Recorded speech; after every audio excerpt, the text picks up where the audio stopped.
Hello friends. Did you know that nearly 80% of those who watch my videos aren't subscribed?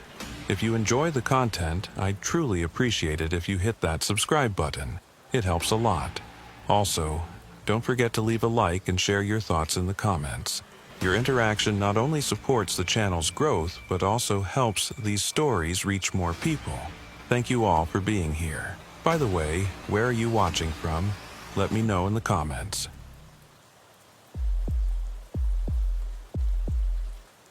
The snow started at 9 p.m., but Trooper Rowan Cavanaugh knew the real storm wouldn't hit until after midnight. The Weather Service had been issuing warnings all day about a massive nor'easter moving down from Canada, bringing with it whiteout conditions and temperatures well below freezing. By the time Rowan clocked in for the night shift at the Plattsburgh barracks, the highways were already starting to ice over. He'd been with the New York State Police for 6 years, the last 3 assigned to patrol the northern stretch of Interstate 87, also known as the Northway. It was a lonely assignment, especially in winter. The Adirondack wilderness stretched out on either side of the highway for miles, nothing but dense forest and frozen lakes. During storms like this, the road could go hours without seeing a single vehicle. Most people had the sense to stay home. Rowan didn't mind the solitude. He'd grown up in these mountains, knew them as well as anyone could. His father had been a state trooper too, retired now, and had taught him to respect the wilderness and the weather. Winter up here wasn't just cold. It was a living thing, unpredictable and dangerous. You learned to read the signs, to trust your instincts, and to never underestimate how quickly conditions could turn deadly. The dispatcher's voice crackled over the radio around 11:30. All units, be advised, I-87 northbound is experiencing reduced visibility from exit 30 to the Canadian border. Salt trucks are out, but it's coming down faster than they can keep up. We've got multiple accidents reported south of exit 34. Proceed with caution. Rowan acknowledged and turned his patrol car north onto the entrance ramp. The wipers struggled against the heavy snow, and even with the high beams on, he could barely see 20 feet ahead. The road was nearly empty. Just the occasional semi-truck crawling along in the right lane, hazard lights blinking. He kept his speed down to 40 and stayed alert. Nights like this, you never knew what you'd find. Jackknifed trucks, cars in the ditch, black ice that sent vehicles spinning into the median. About 20 minutes into his patrol, the radio crackled again. This time it was a different tone, more urgent. Unit 47, we have a 911 callback for you. Came in about 10 minutes ago. Female caller reported a vehicle off the road near mile marker 128. Call disconnected before we could get details. Tried calling back twice, no answer. Can you check it out? Rowan grabbed the mic. Copy that. I'm about 15 minutes out. Any description of the vehicle? Negative. Caller said she saw taillights in the trees. That's all we got before the line went dead. Phone number traces back to a cell tower near Keysville, but the callback's going straight to a dead signal now. Understood. I'll report when I'm on scene. Mile marker 128 was in one of the more remote sections of the Northway, where the forest pressed in close on both sides, and the nearest exit was a good 10 miles in either direction. Rowan slowed as he approached, scanning the tree line for any sign of a vehicle. The snow was coming down in thick sheets now, and the wind had picked up, howling across the empty highway. Visibility was down to almost nothing. He spotted the break in the guardrail just past the marker. Fresh damage. The metal twisted outward where something had punched through.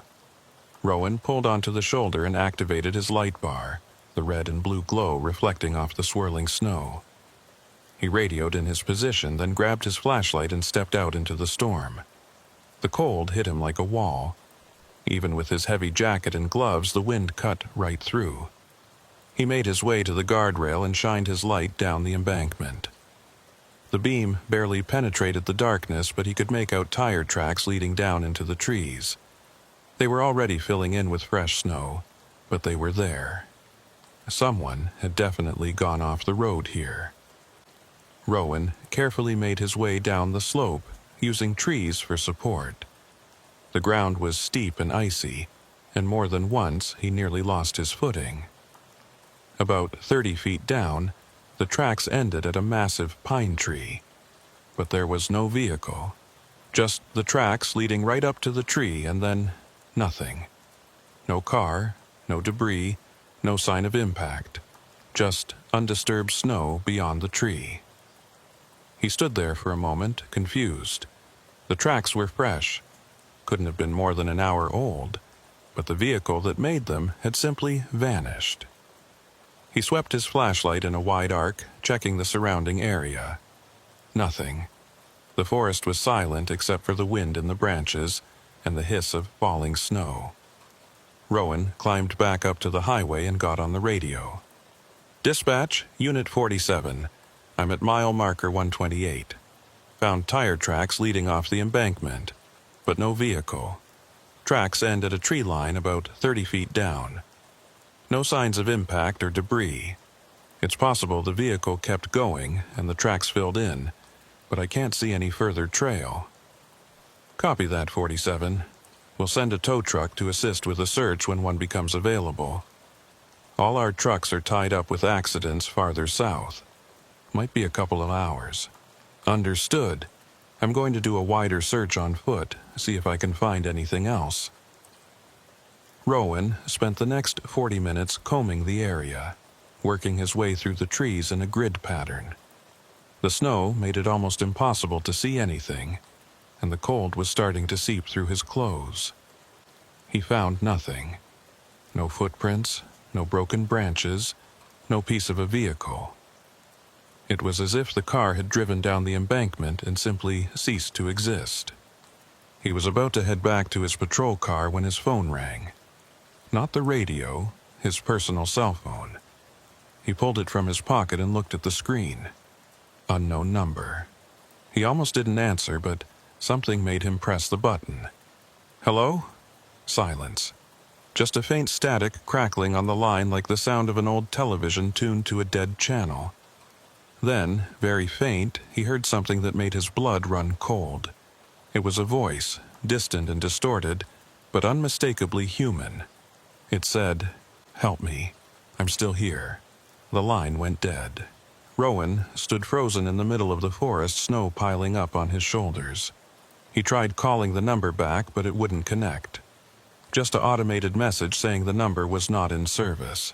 He stared at his phone for a long moment, then looked around at the dark trees pressing in on all sides. The forest suddenly felt very large and very empty. He made his way back to his patrol car and got inside, brushing snow off his jacket. His hands were shaking, and not just from the cold. He sat there with the engine running, trying to make sense of what he'd just heard. It had to be a mistake, maybe a glitch in the phone system or a crossed line. But the voice had sounded so desperate, so real. The radio crackled. "Unit 47, we just got another 911 call, same number as before. Female caller, very distressed. Said she's trapped in her car and can't get out." Then the line cut off again. "We're still showing your location at mile marker 128. Any sign of the vehicle?" Rowan grabbed the mic, his mind racing. "Negative, dispatch. I've searched the entire area. There's no vehicle here. Are you sure about the location?" "That's what the cell tower triangulation is showing. Should be right on top of you." Rowan looked out at the empty highway, then back down the embankment where the tracks had led to nowhere. The snow was falling even harder now, the wind shaking his patrol car. Somewhere out there in the darkness, someone was calling for help, but where they were calling from, he had no idea. "Dispatch, I'm going to continue searching. Keep trying that number. If you get through, tell them to stay on the line and try to give me something to work with, landmarks or anything they can see." "Copy that. Be careful out there, Rowan. This storm's only getting worse." He put the car in gear and slowly rolled forward along the shoulder, scanning both sides of the highway with his spotlight. The beam cut through the snow, illuminating nothing but white and the dark shapes of trees.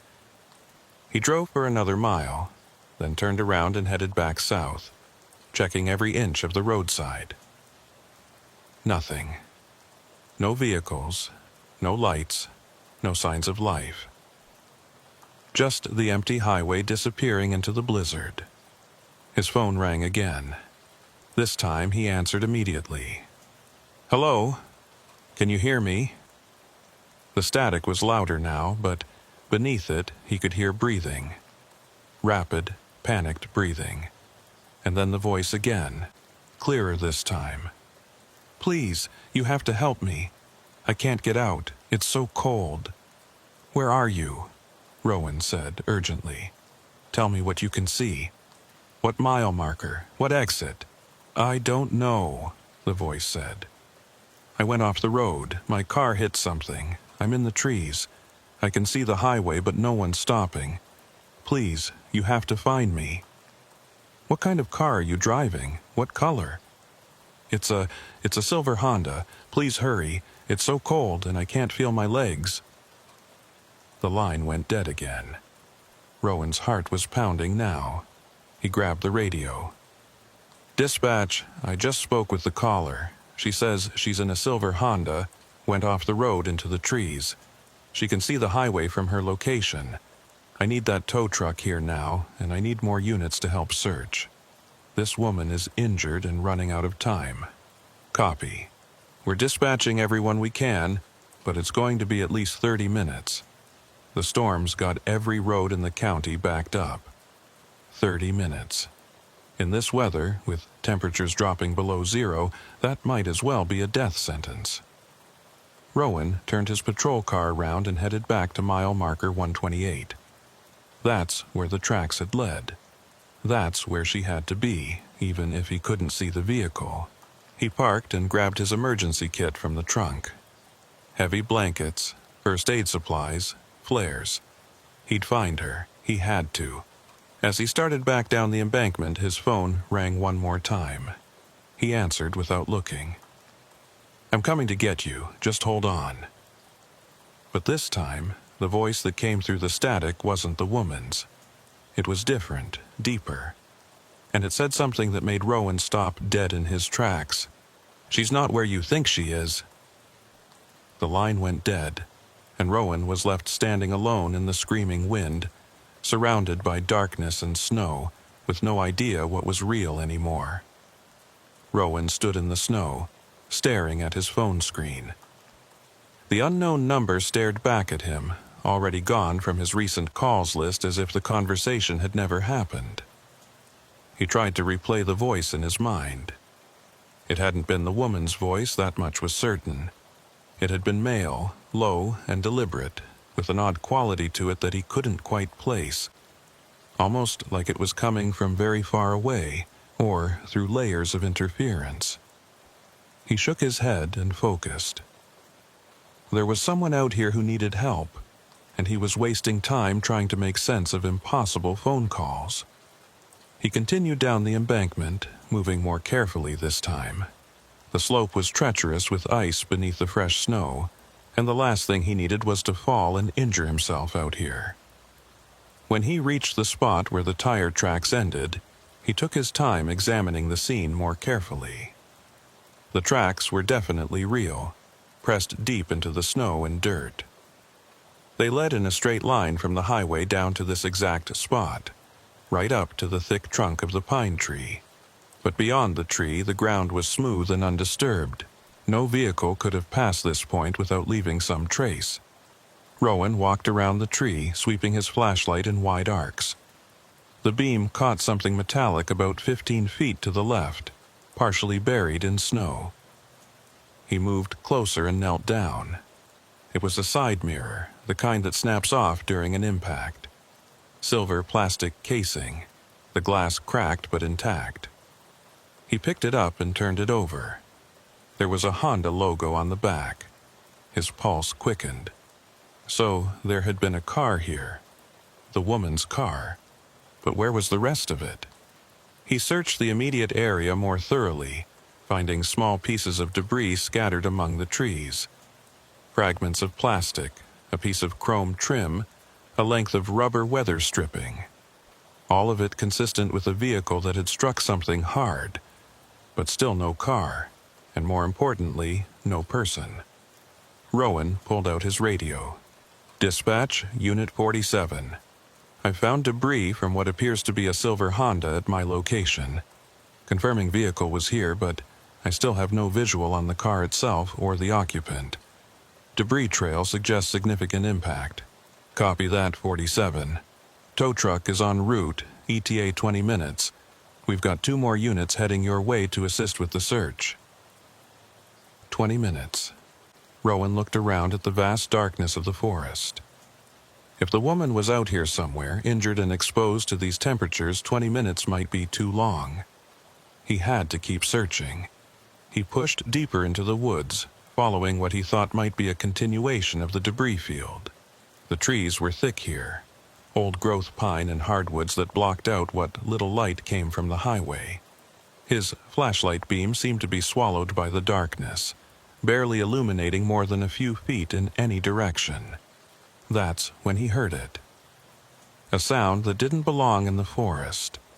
A faint, metallic creaking, like a car settling on damaged suspension. It came from somewhere ahead and to his right. Rowan moved toward it, picking his way through the underbrush. The creaking came again, louder this time. And then he saw it, a shape in the darkness that didn't match the natural lines of the forest. He broke into a run as much as he could in the deep snow and burst into a small clearing. There it was. A silver Honda Civic, nose first against a massive boulder, the entire front end crumpled like an accordion. The headlights were off, the windshield fractured into a spider web of cracks, but the taillights were still glowing faintly, casting a red glow across the white snow. "Hello?" Rowan shouted. "Can you hear me? I'm a state trooper. I'm here to help." No response. He approached the driver's side and shined his light through the window. The car was empty. No one in the driver's seat. No one in the back. The airbag had deployed, and there was a small amount of blood on the steering wheel, but no sign of the driver. Rowan tried the door. Locked. He moved to the passenger side and found that door locked as well. The back doors, same thing. Every door locked from the inside, windows rolled up, no visible way anyone could have gotten out. He stood there for a moment, trying to process what he was seeing. The car was here. The damage was real. The blood was real. But the driver had somehow vanished from a locked vehicle. His radio crackled. "Unit 47, we're getting another call from that same number. Caller is screaming. Says something's wrong. Says the car is filling with water. We can barely understand her. What's your status?" Rowan looked at the car. There was no water. The windows were fogged from the inside, but he could see clearly enough to know the interior was dry. "Dispatch, I'm standing next to the vehicle right now. It's empty. Doors are locked from the inside. There's no water, no driver, no sign of forced exit. Something is very wrong here." Static. Then, "Say again, 47? You're breaking up." "I said the car is empty. There's no one here." More static, and then a different voice came through. Not the dispatcher. A woman's voice, desperate and terrified. "Please, you have to help me. I can't breathe. The water's up to my chest." Rowan grabbed the radio. "Where are you?" "I'm at your car right now. You're not here." "I'm in the car. I'm in my car. Why can't you see me?" He looked at the Honda, sitting silent and empty in the clearing. Looked at the fogged windows. And as he watched, something impossible happened. A handprint appeared on the inside of the driver's side window. Small, feminine, pressing against the glass as if trying to push through. And then another handprint, and another, all over the windows, as if someone inside was frantically trying to get out. But there was no one inside. The car was empty. Rowan's skin went cold. He approached the window slowly, his breath forming clouds in the freezing air. The handprints were real. He could see them clearly. Fresh moisture on the glass, the distinct outline of fingers and palms. As he watched, more appeared, accompanied by the sound of muffled pounding from inside the vehicle. "Can you hear me?" he said, his voice barely above a whisper. The pounding intensified, and then, through the radio still clutched in his hand, he heard the woman's voice again, clearer now. "You're right there. I can see you. Why won't you help me?" Rowan backed away from the car. This wasn't possible. None of this was possible. He was looking at an empty car, but someone was inside, someone he couldn't see. His phone rang. He almost didn't answer, but his training took over. He pressed the button. "This is Trooper Kavanaugh." It was the other voice again, the male voice. "You need to leave right now." Who is this? What's going on here? The woman in the car isn't calling you. Not anymore. What's calling you now is something else. Something that found her phone. Something that's been waiting for someone to answer. You need to leave before it realizes you're there. The line went dead. Rowan looked back at the Honda. The handprints were gone. The windows were clear again, just fogged glass showing an empty interior. The pounding had stopped. Everything was silent except for the wind in the trees. And then the car's interior light came on. He could see inside clearly now, still empty. But as he watched, the driver's seat slowly reclined, as if someone was leaning back. The rearview mirror adjusted, tilting down as if to look at something in the back seat. And the radio came on, blasting static at full volume. Rowan's instincts screamed at him to run, but he held his ground. He was a state trooper. He didn't run from situations, no matter how strange. He approached the car again, pulled out his baton, and prepared to break the driver's side window. Before he could swing, the window rolled down on its own, slowly, smoothly, as if someone inside had pressed the button. The static from the radio poured out into the night, and beneath it, he heard something else, breathing, wet, labored breathing like someone drowning. "Hello?" he said again, knowing it was pointless but unable to stop himself. The breathing stopped. The static cut off. And in the sudden silence, he heard a single word, whispered from inside the empty car. "Found." The interior light went out, plunging everything back into darkness. Rowan stumbled backward, his heart hammering. His radio crackled again. "Unit 47, we've lost contact with you. What's your status? Tow truck is 5 minutes out." He grabbed the radio with shaking hands. "Dispatch, I don't know how to explain this. The car is here, but something's not right. I need backup. I need someone else to see this." "Copy that. Units are en route. Stay with the vehicle." Stay with the vehicle. Rowan looked at the Honda, sitting silent in the clearing. Every instinct told him to get back to his patrol car, to get away from this place. But he couldn't leave. If there was even a chance someone was still alive out here, he had to stay. He heard an engine in the distance, the tow truck finally arriving. He marked his location with a flare and headed back toward the highway to guide them in. As he climbed the embankment, he looked back one more time. The Honda's taillights were off now. The car sat in complete darkness. But just for a moment, he could have sworn he saw a figure standing beside it. A woman in a winter coat, watching him leave. When he blinked, she was gone. Bram Fenwick brought his tow truck to a stop on the shoulder, emergency lights cutting through the snow. He was a big man in his 50s with a thick beard and the kind of weathered face that came from years of working outdoors in all seasons. He'd been pulling cars out of ditches for over 20 years, and not much surprised him anymore. But when Trooper Kavanaugh waved him over and started explaining the situation, even Bram looked unsettled. "Empty?" Bram said. "You sure about that?" Sometimes people wander off after an accident, especially if they're in shock. I'm sure, Rowan said. Doors are locked from inside. I've searched the area. There's no one here. Bram shrugged and grabbed his gear. Well, let's get it out of there and see what we can figure out. Lead the way. They made their way down to the clearing, Bram carrying heavy chains and his portable winch. When he saw the Honda, he let out a low whistle. That's a hell of an impact. Whoever was driving is lucky they're not still in there. Yeah, Rowan said quietly. Lucky. Bram approached the car and peered through the windows, then tried the doors. All locked, just as Rowan had said. I'll have to break a window to get in and pop the locks. That okay? Do it. Bram shattered the driver's side window with a punch tool, reached in and unlocked the door. He pulled it open and leaned inside, checking the ignition, the glove compartment, under the seats. Keys are still in the ignition.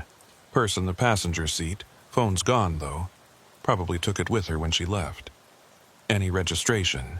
Rowan asked. Bram checked the glove box and pulled out an insurance card. Vehicle registered to an Eloan Marchand, address in Keysville. That who called it in? Rowan felt his blood run cold. Eloan Marchand. He'd never heard the name before tonight, but now it was everywhere. The 911 caller, the voice on his phone, and now the owner of this impossible car. Yeah, he said. That's her. Bram finished his inspection and backed out of the car. Well, I can tow it, but I'm telling you right now, this is going to be a weird one for the insurance company. Driver vanishes from a locked car in the middle of a blizzard? They're going to think it's fraud. Let's just get it back to the station, Rowan said. I'll file a report and we'll go from there. Bram hooked up the Honda and started the slow process of winching it out of the clearing. It took nearly an hour, fighting the terrain and the weather, but eventually they got the car back up to the highway. As Bram secured it to the flatbed, Rowan walked around the vehicle one more time, looking for anything he might have missed. That's when he noticed the phone lying in the snow beside where the Honda had been parked. He picked it up. It was an iPhone. Screen cracked, but still powered on.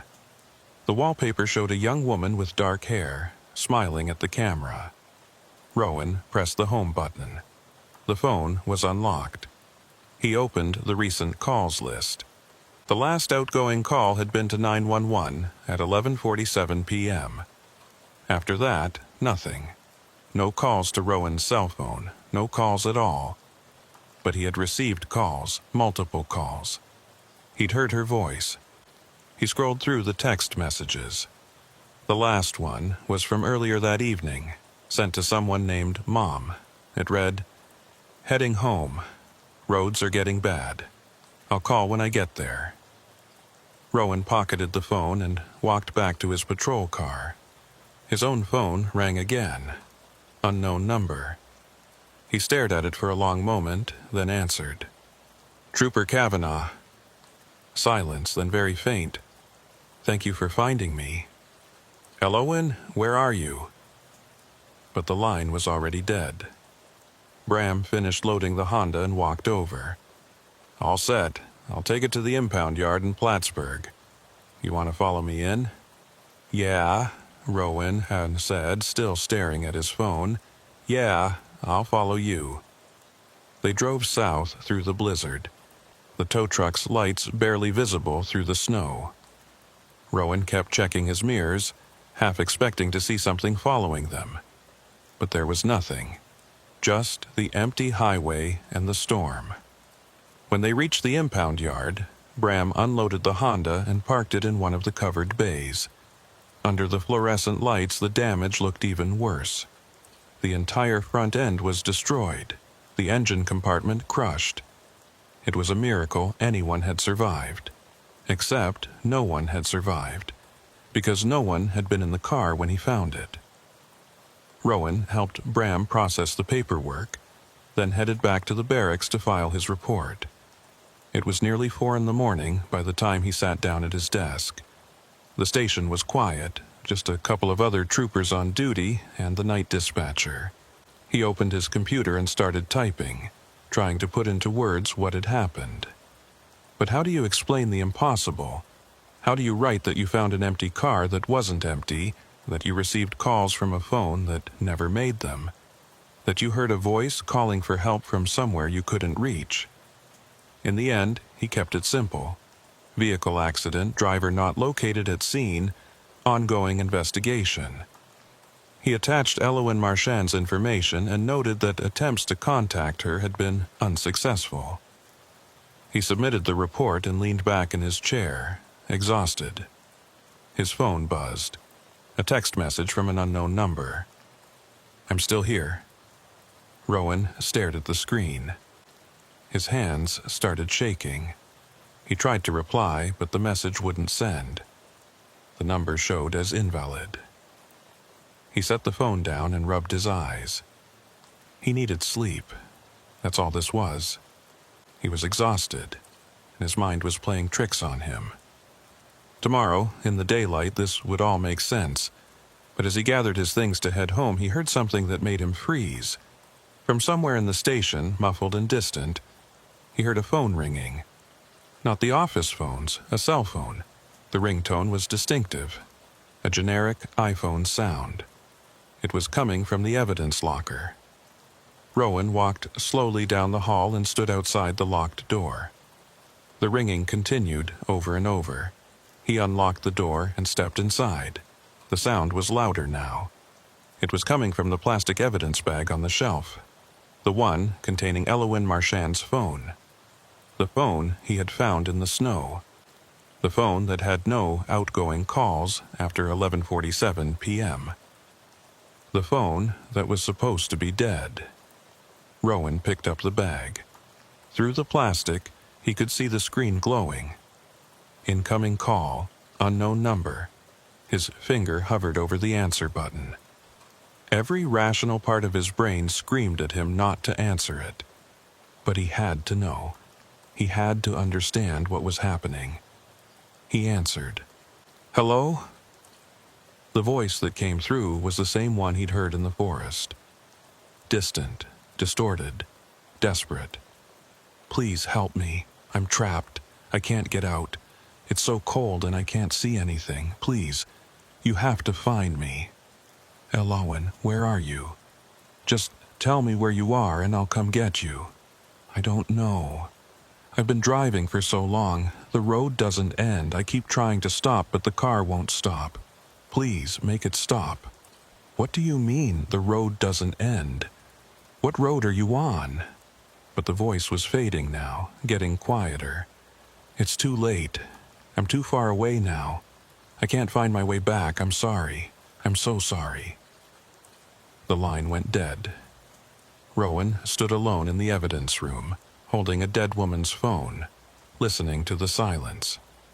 And in that silence, he finally understood.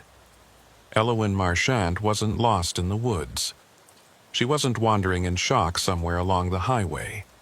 She was somewhere else entirely. Somewhere he couldn't reach, no matter how many times she called. And somewhere out there in the dark, on a road that had no end, she was still driving. Rowan didn't go home that night. He couldn't.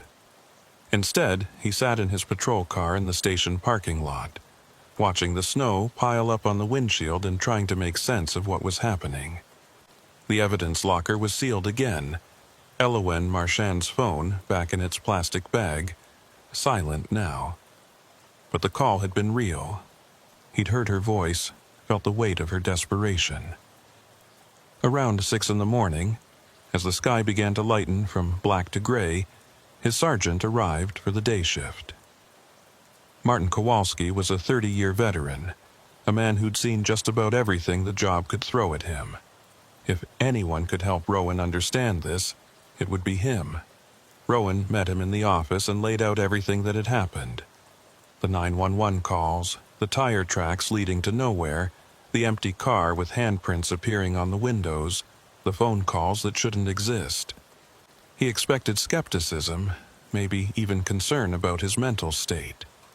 But Kowalski just listened, his weathered face unreadable.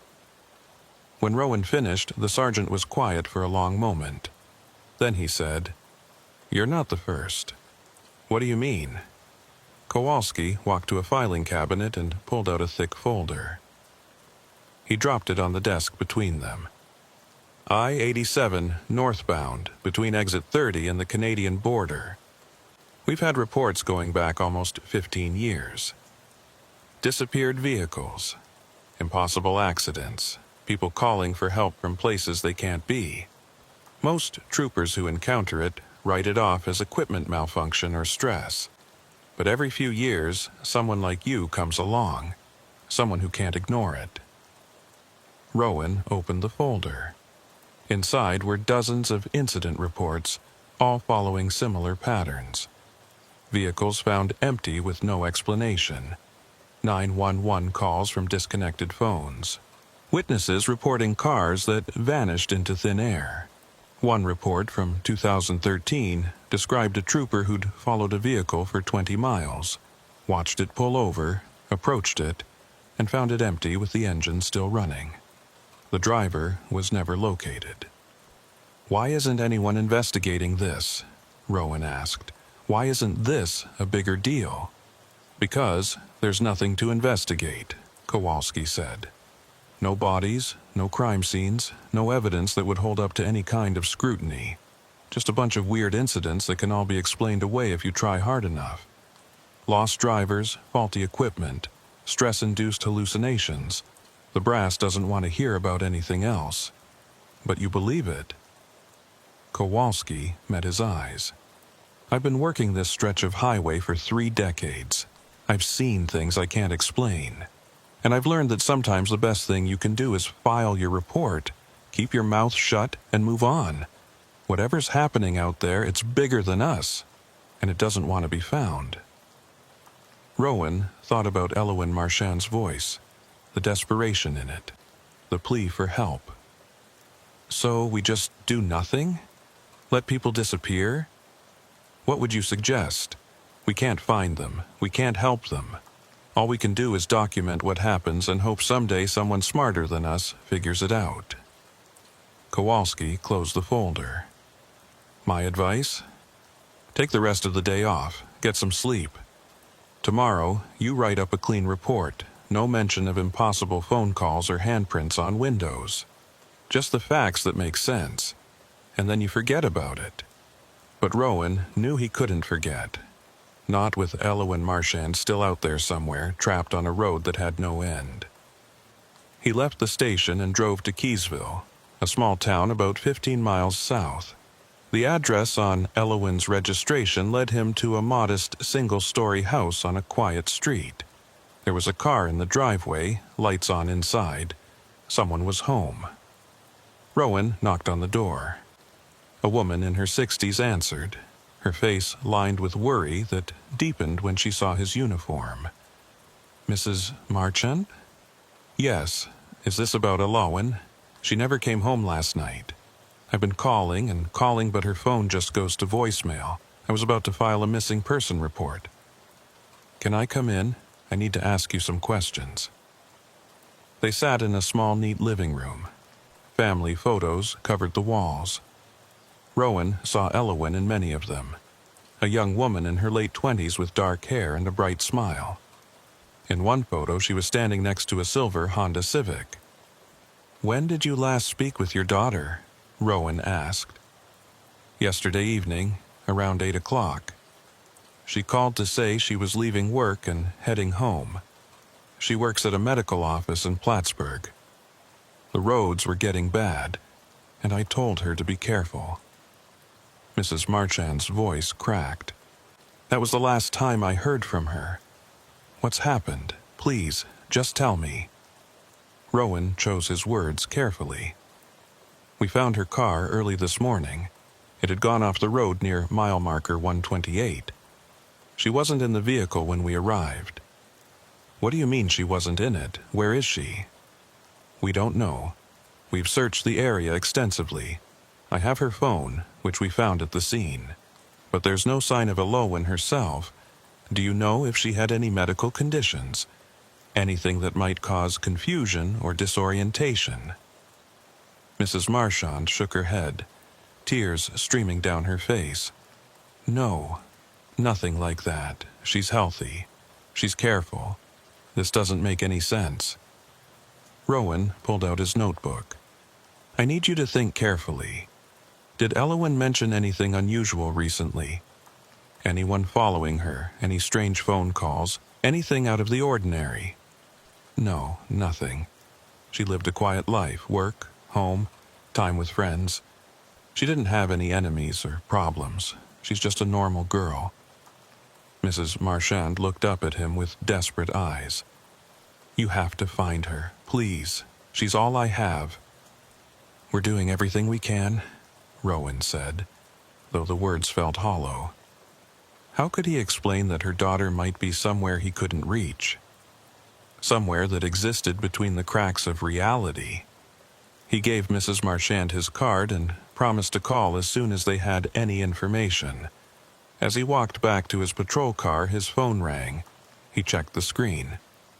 Unknown number, he answered immediately. Elowen? But it wasn't her voice this time. It was the other voice, the male one that had warned him before. "You need to stop looking for her. Every time you try to find her, you pull her further away. She's trapped in a loop, and your searching is making it worse." "Who are you? How do you know this?" "Because I was like her once.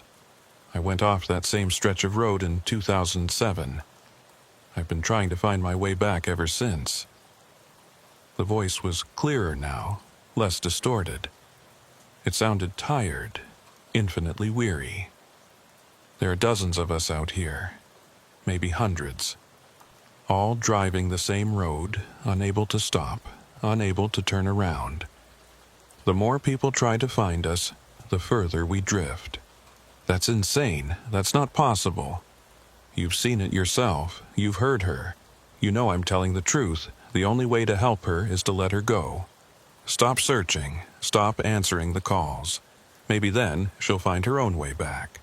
"I can't do that. I'm a cop. It's my job to help people." "Then you're condemning her to drive that road forever." "Your choice, Trooper Kavanaugh." The line went dead. Rowan sat in his car, hands gripping the steering wheel. He thought about the folder in Kowalski's office. All those unsolved cases spanning 15 years. All those people who'd vanished on the same stretch of highway. Were they all out there somewhere, trapped on an endless road, unable to escape? His phone rang again. This time it was the dispatcher. "Unit 47, we need you back in service. We've got another accident on I-87, northbound near mile marker 134. Single vehicle. Caller says they need assistance." Rowan's blood went cold. Mile marker 134 was only 6 miles north of where he'd found Elowen's car. "Copy that. I'm heading there now." He drove north through the continuing snowstorm, his mind racing. Was this another one? Another person being pulled into whatever impossible place had taken Elowen? He had to get there fast. Had to see if he could stop it from happening again. When he reached mile marker 134, he saw the vehicle immediately. It was pulled over on the shoulder, hazard lights blinking. A dark blue sedan, engine running, wipers going. Nothing appeared wrong with it. No damage, no flat tire. Just a car sitting on the side of the highway. Rowan pulled up behind it and activated his light bar. He approached cautiously, flashlight in hand. The windows were fogged, but he could make out a figure in the driver's seat. He tapped on the window. The window rolled down, and a man in his 40s looked up at him with confused eyes. "Thank God. I've been sitting here for an hour and no one would stop. What seems to be the problem?" "I don't know. I was driving north, heading to Montreal, and I suddenly couldn't remember where I was going. Like, I knew I was supposed to be somewhere, but I couldn't remember where or why. And then, I couldn't figure out which exit to take." so I pulled over to get my bearings, but the man trailed off, looking lost. I still don't know where I'm going. Rowan felt a chill run down his spine. How long have you been driving tonight? I left Albany around 6. Should have been here by 9 or 10, but I kept missing my exit. Every time I thought I was getting close, I'd pass it somehow. I've driven past the same rest stop 3 times. The man looked at Rowan with growing fear. What's happening to me? Am I having a stroke or something? Do you feel any pain? Numbness? Difficulty speaking? No, I feel fine. I just can't think straight. It's like my mind is foggy. Rowan made a decision. I need you to turn off your engine, get out of the car, and come sit in my patrol car. We're going to get you checked out. He called for an ambulance, citing possible medical emergency. While they waited, he sat with the man, whose name was Daniel, and kept him talking, kept him focused on the present, on real concrete details. His wife's name, his kids' names, his address, anything to anchor him to reality. The ambulance arrived 20 minutes later. The EMTs checked Daniel's vitals and found nothing wrong. Blood pressure normal, pupils responsive, no signs of stroke or neurological damage. But Daniel still couldn't remember where he was going or why he'd gotten on the highway in the first place. They took him to the hospital for further evaluation. Rowan followed behind, unable to shake the feeling that he'd just prevented something terrible. If Daniel had kept driving, if he'd gone another few miles north, would he have disappeared like Elowen? Would his car have gone off the road and vanished into that impossible place? At the hospital, Rowan waited while they ran tests. Everything came back normal. The doctor's theory was a transient global amnesia event, rare but not unheard of. Stress-induced, temporary. Daniel's memory would likely return within 24 hours. But Rowan knew better. This hadn't been a medical emergency. This had been something else. Something trying to take Daniel the same way it had taken Elowen. His phone buzzed, a text message from unknown number. You saved him, but you can't save them all. We're still here, still driving, still trying to find our way home. Rowan stepped outside the hospital and called the number back. It rang once, twice, then connected. He heard the sound of wind, or maybe it was static, and beneath it, very faint, he heard voices. Multiple voices, all talking at once, all saying the same thing. Help us. Please help us. We can't find our way back. And among those voices he heard Elowen's. He drove back to the station in a daze. It was late afternoon now, the storm finally starting to break. Patches of blue sky appeared between the clouds, and the snow was tapering off. On any other day he would have been relieved, but today the clearing weather felt ominous, like the calm before something worse. Back at his desk, he pulled up the database and started searching. Every missing person report filed in the past 20 years along I-87 between Exit 30 and the Canadian border. There were more than he expected. 37 people who had vanished without a trace. Some in car accidents, some after their vehicles were found abandoned, some who had simply disappeared while traveling the highway. 37 people, all trapped on an endless road, unable to stop, unable to turn around. All still out there somewhere, calling for help that would never come. Rowan picked up Elowen's phone from the evidence bag. He held it for a long moment, then made a decision that went against every instinct, every bit of training he had. He deleted the call log, erased every record of the calls he'd received, every voicemail, every text. He wiped the phone clean and put it back in the bag. If the voice on the phone was right, if searching for them only made it worse, then maybe the best thing he could do was stop. Let them fade. Let them find their own way back, if that was even possible. It felt like giving up. It felt like abandoning people who needed help. But what else could he do? He couldn't reach them, couldn't save them. All he could do was document their disappearance and move on, just like Kowalski had said. That night, Rowan drove north on I-87 one more time. He passed mile marker 128, where Elowen's car had gone off the road. He passed mile marker 134, where he'd found Daniel confused and lost. He drove all the way to the Canadian border, then turned around and drove back. The highway was quiet now, just a few trucks and late-night travelers. The snow had stopped, leaving everything covered in white. It looked peaceful, almost beautiful. But Rowan couldn't shake the feeling that he was being watched, that somewhere out there, on a road parallel to his but impossibly far away, 37 people were driving through their own endless night. His phone rang. Unknown number.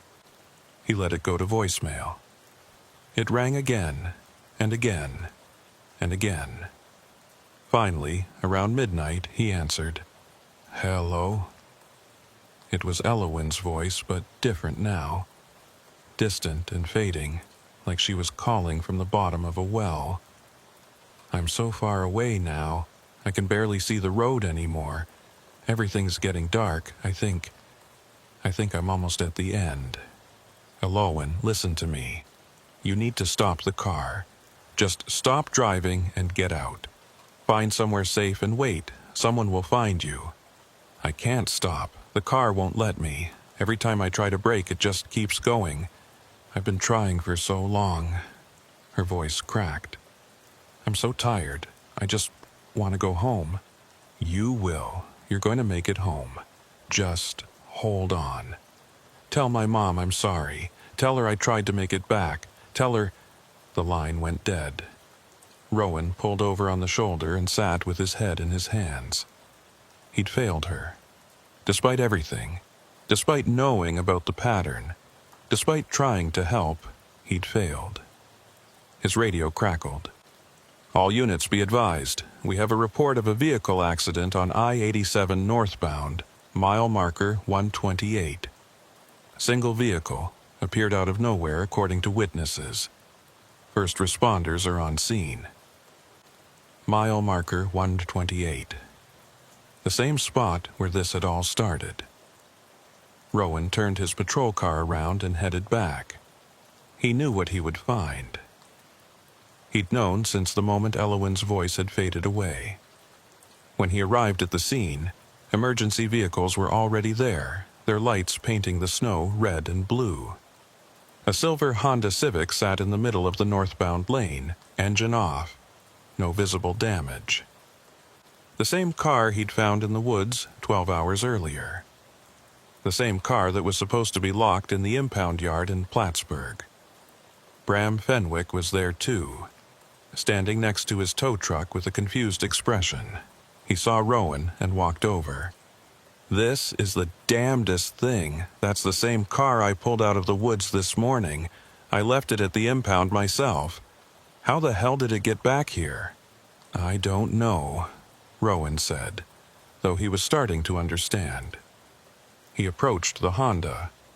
Other troopers were already on scene, documenting everything.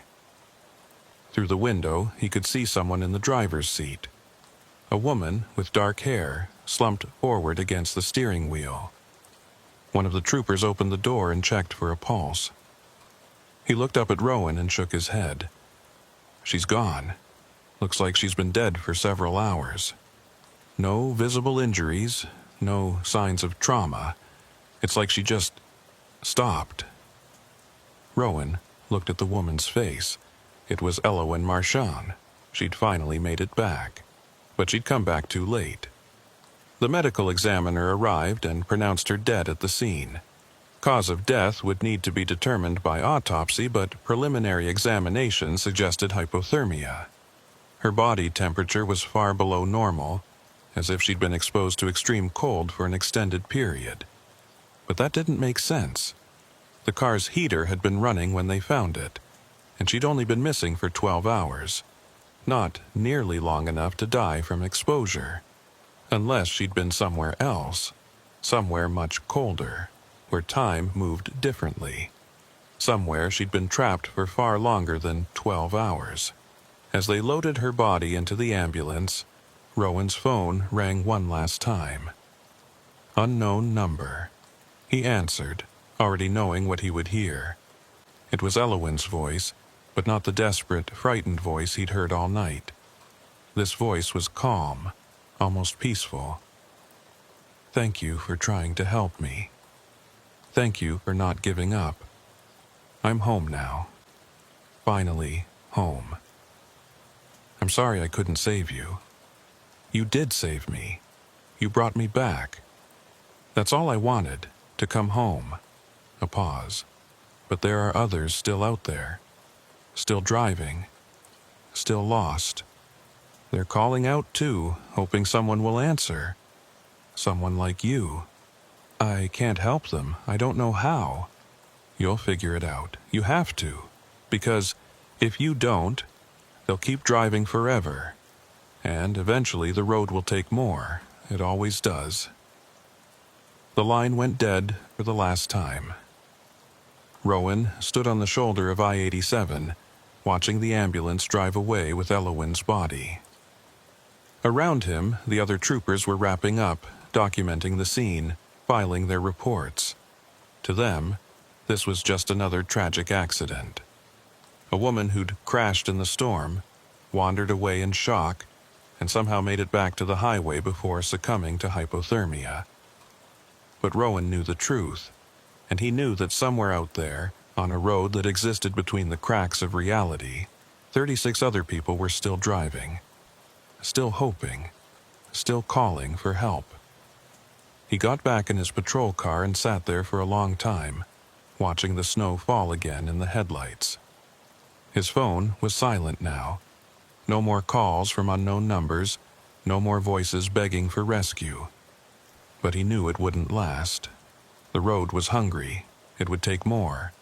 And when it did, his phone would ring again, and he would have to decide whether to answer. 3 weeks passed. Rowan tried to move on, tried to focus on routine patrols and normal calls. Speeding tickets, disabled vehicles, the occasional drunk driver, the mundane work of a state trooper. But every time he drove past mile marker 128, he felt it. A pull, like invisible hands reaching out from somewhere beyond the guardrail, trying to drag him off the road and into that other place. He'd stopped answering calls from unknown numbers, let them all go to voicemail. Most were spam, robocalls about extended car warranties and unpaid taxes. But sometimes, late at night when he was alone in his patrol car, he'd check those voicemails and hear nothing but static. Static that almost sounded like voices, if you listened long enough. Static that seemed to whisper his name. The official report on Elowyn Marchand's death had been ruled accidental. She'd crashed during the storm, suffered a head injury that caused confusion and disorientation, wandered away from her vehicle, and eventually made it back to the highway where she succumbed to hypothermia and shock. The medical examiner noted irregularities in the timeline and body temperature, but attributed them to unusual metabolic responses to extreme stress and cold exposure. Case closed. Her mother had called Rowan twice since the funeral, asking questions he couldn't answer. Why had Elowyn been found so far from where her car first went off the road? Why had her phone shown no activity for hours? Why had she seemed so scared in those last calls? Rowan had given her the official answers, the ones that made sense on paper, but he knew she didn't believe them. A mother knows when something is wrong. She knows when the truth is being hidden. On a Thursday night in early December, Rowan was working a late shift when his radio crackled with a familiar address. "All units, we have a reported disturbance at the State Police impound facility in Plattsburgh. Security alarm triggered, requesting nearest unit to respond." Rowan was only 5 minutes away. He acknowledged and headed to the facility, a large, fenced compound where they stored seized vehicles, accident vehicles, and anything else that needed to be held for evidence or investigation. He'd been there dozens of times, and the alarm system was notoriously sensitive.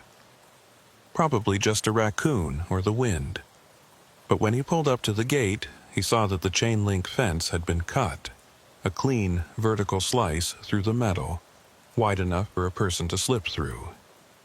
The gate was still locked, but someone had bypassed it entirely. Rowan called it in and requested backup, then drew his service weapon and entered through the cut fence. The facility was poorly lit, just a few floodlights mounted on poles casting long shadows between the rows of vehicles. His flashlight beam swept across wrecked cars, rusted trucks, a school bus with a caved-in side. Nothing moved. He made his way toward the main storage building where the more recent arrivals were kept. The door was ajar, hanging open on its hinges. He pushed it wider and stepped inside. The building was dark except for emergency lighting that cast everything in a dim red glow. Rows of vehicles filled the space, each tagged and documented. Rowan moved between them slowly, every sense on high alert. He could hear something now, a faint mechanical sound. An engine idling. He followed the sound to the back corner of the building. And there, parked in its assigned space with its engine running and headlights on, was Elowen Marchand's silver Honda Civic. Rowan's blood went cold. The car should have been inoperable. The engine had been severely damaged in the crash, the entire front end destroyed. There was no way it could run, and yet here it was, idling smoothly as if it had just rolled off a showroom floor. He approached cautiously, weapon raised. Through the driver's side window he could see someone in the seat. A figure slumped forward, head resting against the steering wheel. Exactly like when they'd found Elowen's body. "Police, show me your hands." The figure didn't move. Rowan has circled around to get a better angle, and his heart nearly stopped. It was Elowen. Same dark hair, same winter coat she'd been wearing when they found her. But that was impossible. She was dead. He'd seen her body. He'd been to her funeral. He reached for the door handle, and the figure's head snapped up. It turned to look at him through the window, and Rowan stumbled backward. It was Elowen's face, but wrong. Her eyes were completely black, no whites, no iris, just solid darkness. Her skin was pale, almost translucent, with dark veins visible beneath the surface, and when she smiled, he saw that her teeth were too sharp. Too many of them. The thing that looked like Elowen pressed its hand against the window. Its fingers were too long, joints bending in ways that shouldn't be possible. And then it spoke, but not with sound. Its voice came directly into his head, bypassing his ears entirely. "You brought her back. Now she's part of the road, and the road wants more." Rowan fired 3 shots through the window. The glass shattered, and the thing lurched to the side. But there was no blood, no body, just an empty driver's seat and broken glass. The engine continued to idle. He backed away, his hands shaking. Backup would be here any minute. He just needed to get out of this building, get to safety, and figure out what the hell he'd just seen. But before he could move, every vehicle in the building started its engine simultaneously. The sound was deafening. Dozens of engines roaring to life in the enclosed space. Exhaust began to fill the air, thick and choking. And through the growing haze, Rowan saw figures appear in the driver's seats of every car. Men, women, even children, all with those same black eyes, all pressing their hands against windows, all watching him. He ran for the exit, lungs burning from the exhaust fumes. Behind him, he heard car doors opening, footsteps following. Not running, just walking with slow, steady purpose. He burst out of the building and sprinted for the cut fence, not looking back. Blue and red lights were approaching, backup finally arriving. Rowan reached his patrol car and leaned against it, gasping for air. 2 other troopers pulled up, weapons drawn. "What's going on?" "We heard shots fired." Rowan pointed at the building. "There's someone inside, multiple intruders. They started all the vehicles, the place is filling with exhaust." The troopers moved toward the building and Rowan followed on shaking legs. But when they entered, all the vehicles were silent. Engines off, no exhaust in the air, just rows of dark, empty cars. Elowen's Honda sat in its spot, engine cold, the window intact. No bullet holes, no shattered glass. "I don't see anyone," one of the troopers said, scanning the space with his flashlight. "You sure they're in here?" Rowan walked to the Honda and looked inside. Empty. The seat was covered in dust, like it hadn't been disturbed in weeks. He touched the hood. Cold. The engine hadn't been running. I must have been mistaken," he said finally. "Maybe the fumes affected me. I thought I saw something, but—" The other troopers exchanged glances. They didn't believe him, but they didn't press it. They cleared the building, found no intruders, no signs of forced entry beyond the cut fence, which was likely just vandals. After filling out the incident report, they left. Rowan sat in his patrol car for a long time after they were gone. He pulled out his personal phone and looked at his recent calls. There were 17 missed calls from unknown numbers, all from the past 3 hours. 17 calls he'd ignored while he was on patrol.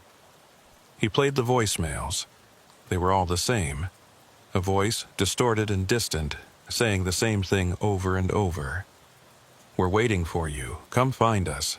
Come drive with us." And beneath those words, in the background of each message, he could hear the sound of a car engine. Not idling, not revving, just driving, steady and endless, on a road that went nowhere. Rowan deleted the messages and threw his phone onto the passenger seat. He needed to talk to someone who might understand. Someone who'd dealt with this before. He drove back to the station and found Sergeant Kowalski working late in his office. I saw something tonight," Rowan said without preamble. "At the impound facility. I saw Elowen Marchand sitting in her car, but she's dead. She's been dead for 3 weeks." Kowalski looked at him with tired eyes. "I told you to let it go. I told you to move on." "I can't. Whatever took her. It's not finished. It's still out there and it's getting stronger. Tonight it came here, to the station. It's not staying on the highway anymore. What do you want me to do about it? Tell me the truth. All of it. You said you've seen things you can't explain. What exactly have you seen?" Kowalski was quiet for a long moment. Then he closed his office door and sat back down. 15 years ago, I responded to an accident on I-87. A single vehicle went through the guardrail near mile marker 128. When I got there, I found the car at the bottom of the embankment, engine still running. The driver was trapped inside, leg pinned by the dashboard. He was conscious, coherent. I called for rescue, told him to hang on. He paused, his face pale at the memory. While we waited, he told me he'd been driving for 3 days. Said he couldn't stop, couldn't find his exit, couldn't remember where he was going. But that was impossible because his car had been reported stolen only 6 hours earlier in Albany. I thought he was confused from the crash. Then rescue arrived, and we started cutting him out of the vehicle. It took about 20 minutes. But when we finally freed him and pulled him out, what? He wasn't there. We pulled out an empty jacket. The seatbelt was still buckled, the airbag was still pressed against it, but there was no body. No blood, no sign he'd ever been there. Just an empty jacket with his wallet and phone in the pockets. Rowan felt sick. What happened to him? We never found him. He's still listed as missing. But sometimes, late at night when I'm patrolling that stretch of highway, my phone will ring. Unknown number. And when I answer, I hear him. Still asking when rescue is coming. still saying he's trapped and needs help. Kowalski looked up at Rowan. I stopped answering years ago. You should too. But there has to be something we can do. Some way to stop this. Stop what? We don't even know what it is. A phenomenon? A haunting? Some kind of spatial anomaly? All we know is that section of highway takes people, and sometimes they call from wherever they've gone. The best we can do is document it and hope someone smarter figures it out someday. Rowan shook his chest. That's not good enough. These are people, not statistics in a file. They deserve better than to be forgotten. Then what's your plan? You going to drive up there and wait for it to take you too? You think you can fight it from the inside? The idea was insane, suicidal, but a part of Rowan considered it. If he let himself be taken, if he went to wherever Elwyn and the others had gone, maybe he could find a way to bring them back. Maybe he could understand what was happening and stop it. Kowalski must have seen something in his expression because he stood up and pointed at Rowan. Don't even think about it. You go chasing after ghosts, you'll end up one yourself. I've seen it happen. Good cops, convinced they can save everyone, throwing themselves into situations they can't handle. It never ends well. So I'm supposed to just accept that people disappear and there's nothing I can do. You're supposed to do your job. Answer calls, write reports, help the people you can actually help. The rest, Kowalski shrugged. The rest is beyond us. Rowan left the office feeling more frustrated and helpless than ever. He drove home in silence, his phone face down on the seat next to him so he wouldn't see if it rang. But even without looking, he could feel it. The pull of that road. The whisper of voices calling from somewhere between here and there. At home, he couldn't sleep. He lay in bed, staring at the ceiling, thinking about Elwyn's last words. There are others still out there. Still driving. Still lost. 36 people, according to his research. 36 souls trapped on an endless highway, unable to stop, unable to escape. His phone buzzed on the nightstand. A text message. Unknown number. He picked it up, knowing he shouldn't, unable to stop himself. The message read, Mile marker 128, tomorrow night, 2:37 a.m. Come alone, we'll be waiting. Rowan stared at the message until his screen went dark. He had a choice to make. He could ignore it, delete it, pretend he'd never seen it. Go on with his life and his career, file reports and answer calls and let the mystery remain unsolved. Or he could go. The next night, December 18th, Rowan clocked in for his shift and drove north on I-87. It was another clear night, cold but dry, with a half moon providing just enough light to see the forest on either side of the highway. Traffic was light, just the usual long-haul truckers making their runs. At 2 a.m., he positioned his patrol car on the shoulder near mile marker 128. The same spot where this had all started. He sat with the engine running, heat on, watching the clock on his dashboard tick slowly forward. 2:15 a.m. Nothing. 2:25 a.m. A semi-truck passed, its running lights glowing in the darkness. 2:35 a.m. Rowan's radio crackled with routine traffic. Another trooper calling in a traffic stop 40 miles south. The temperature inside the patrol car dropped 20 degrees in an instant. Rowan's breath came out in visible clouds. His radio cut to static, then died completely. The dashboard lights flickered and went out. Only his headlights remained, cutting through the darkness ahead. And in that cone of light, a car appeared. Not driving toward him, just suddenly there, as if it had materialized from nothing. A silver Honda Civic, sitting in the middle of the northbound lane. Rowan's heart was pounding.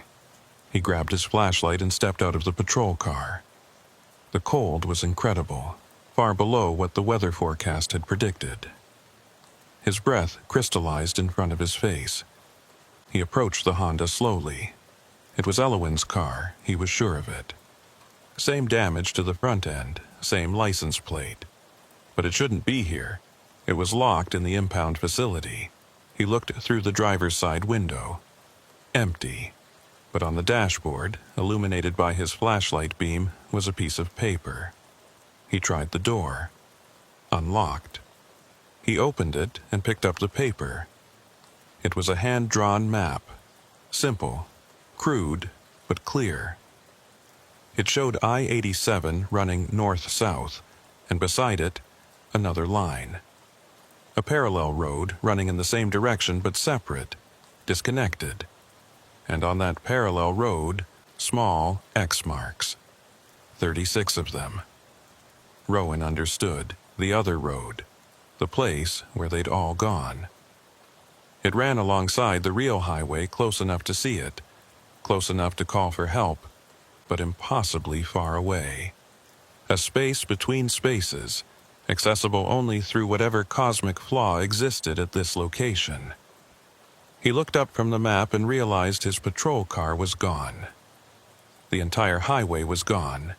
He was standing on a different road now, one that looked almost identical to I-87, but wrong in subtle ways.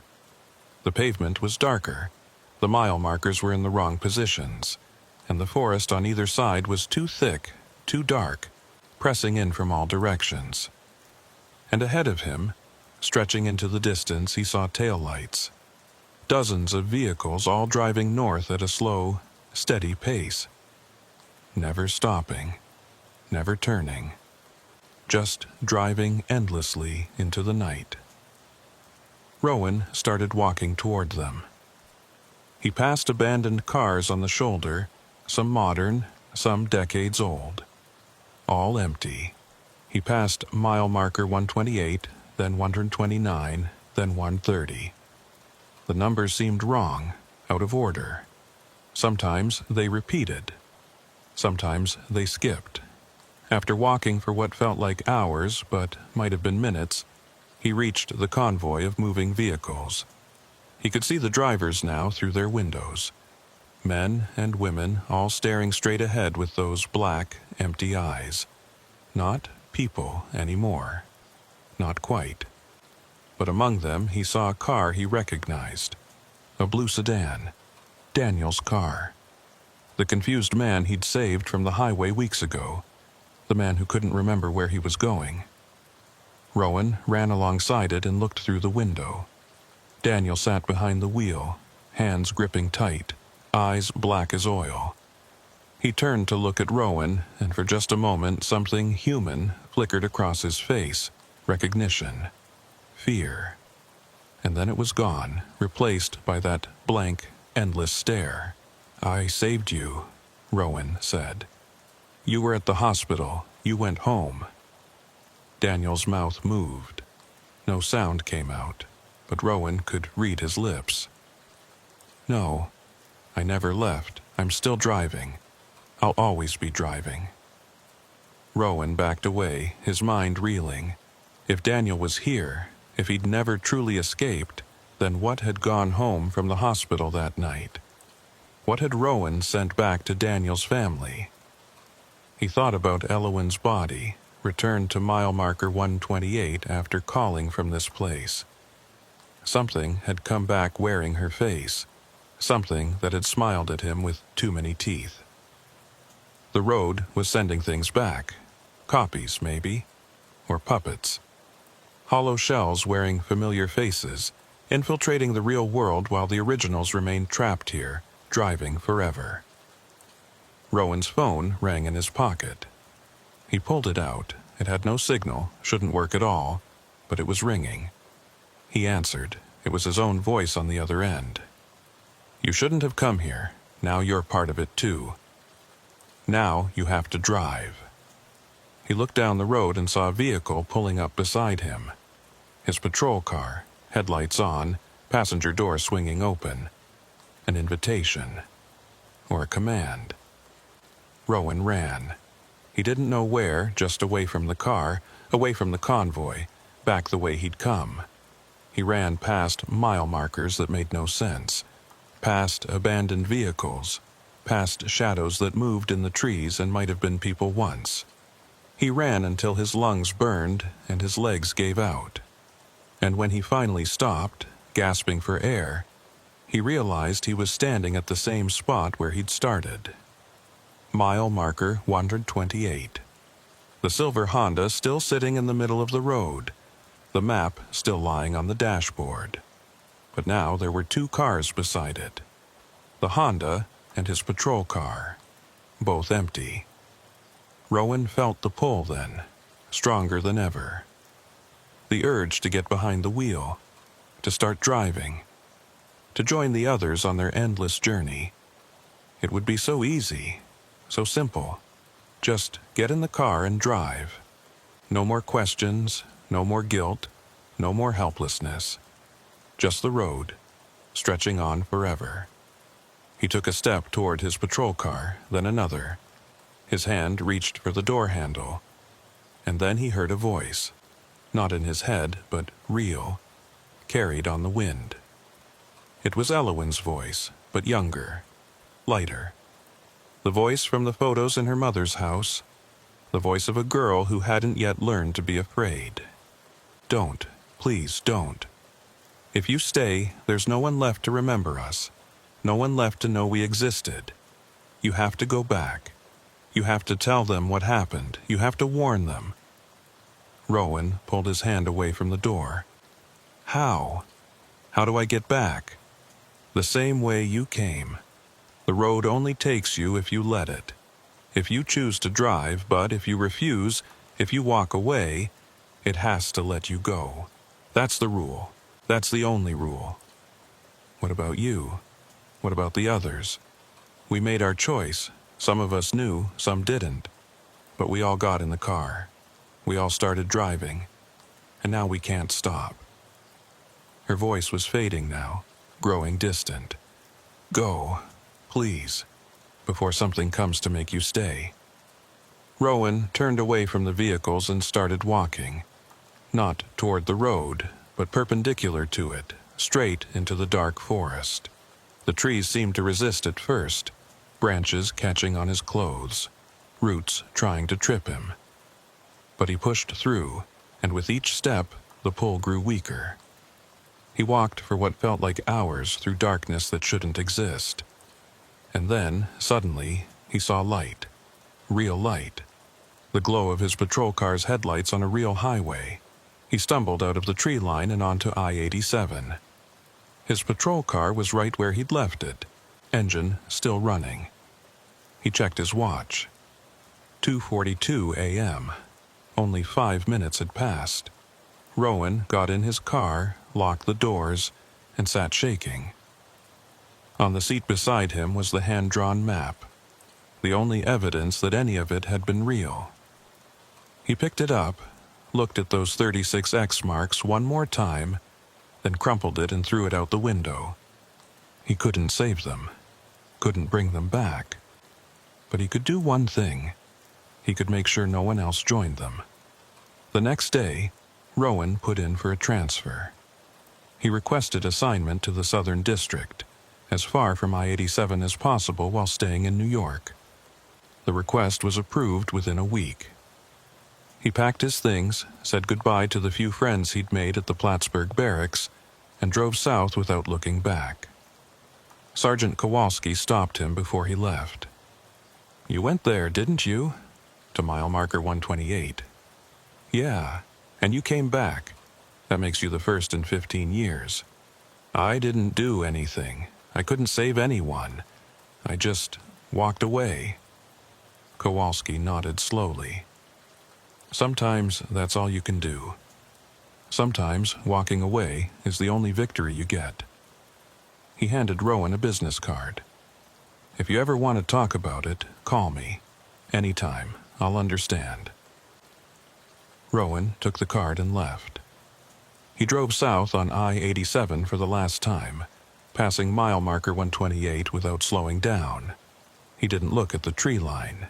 didn't check for abandoned vehicles, just kept his eyes on the road ahead and drove. 3 months later, working traffic stops in Westchester County, Rowan got a call from a number he didn't recognize. He almost didn't answer. But something made him pick up. It was Mrs. Marchand, Elowen's mother. "I'm sorry to bother you, Trooper. I know you transferred, but I had to tell someone." "Had to tell you." "What's wrong?" "Elowen came home last night. She knocked on the door at 2:37 in the morning. Said she'd been lost, but finally found her way back.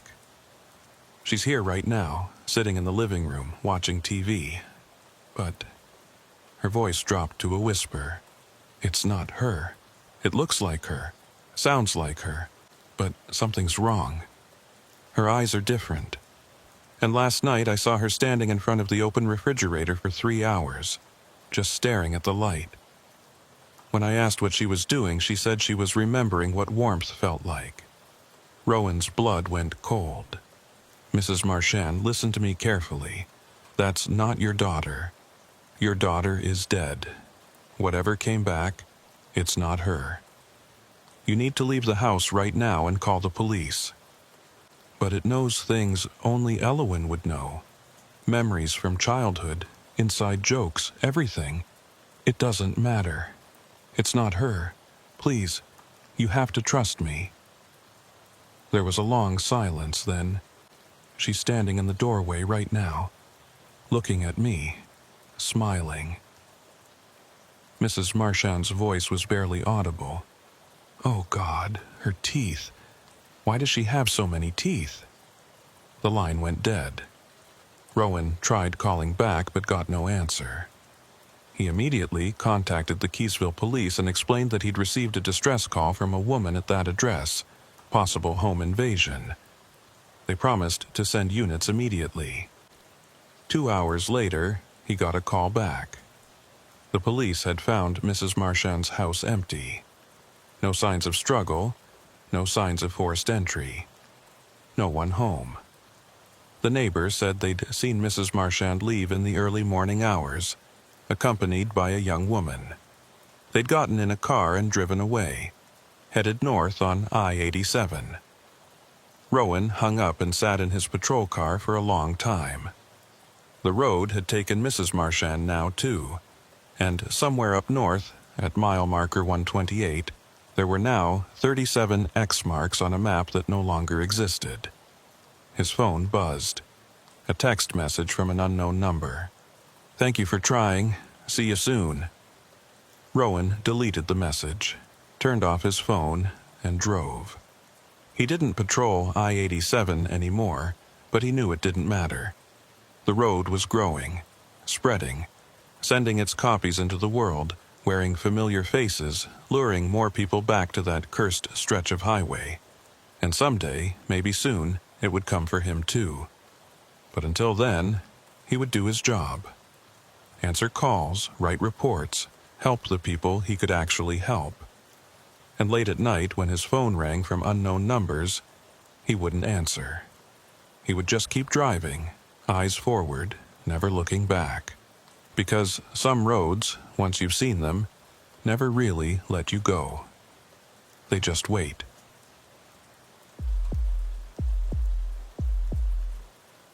The Taconic State Parkway was beautiful in the fall.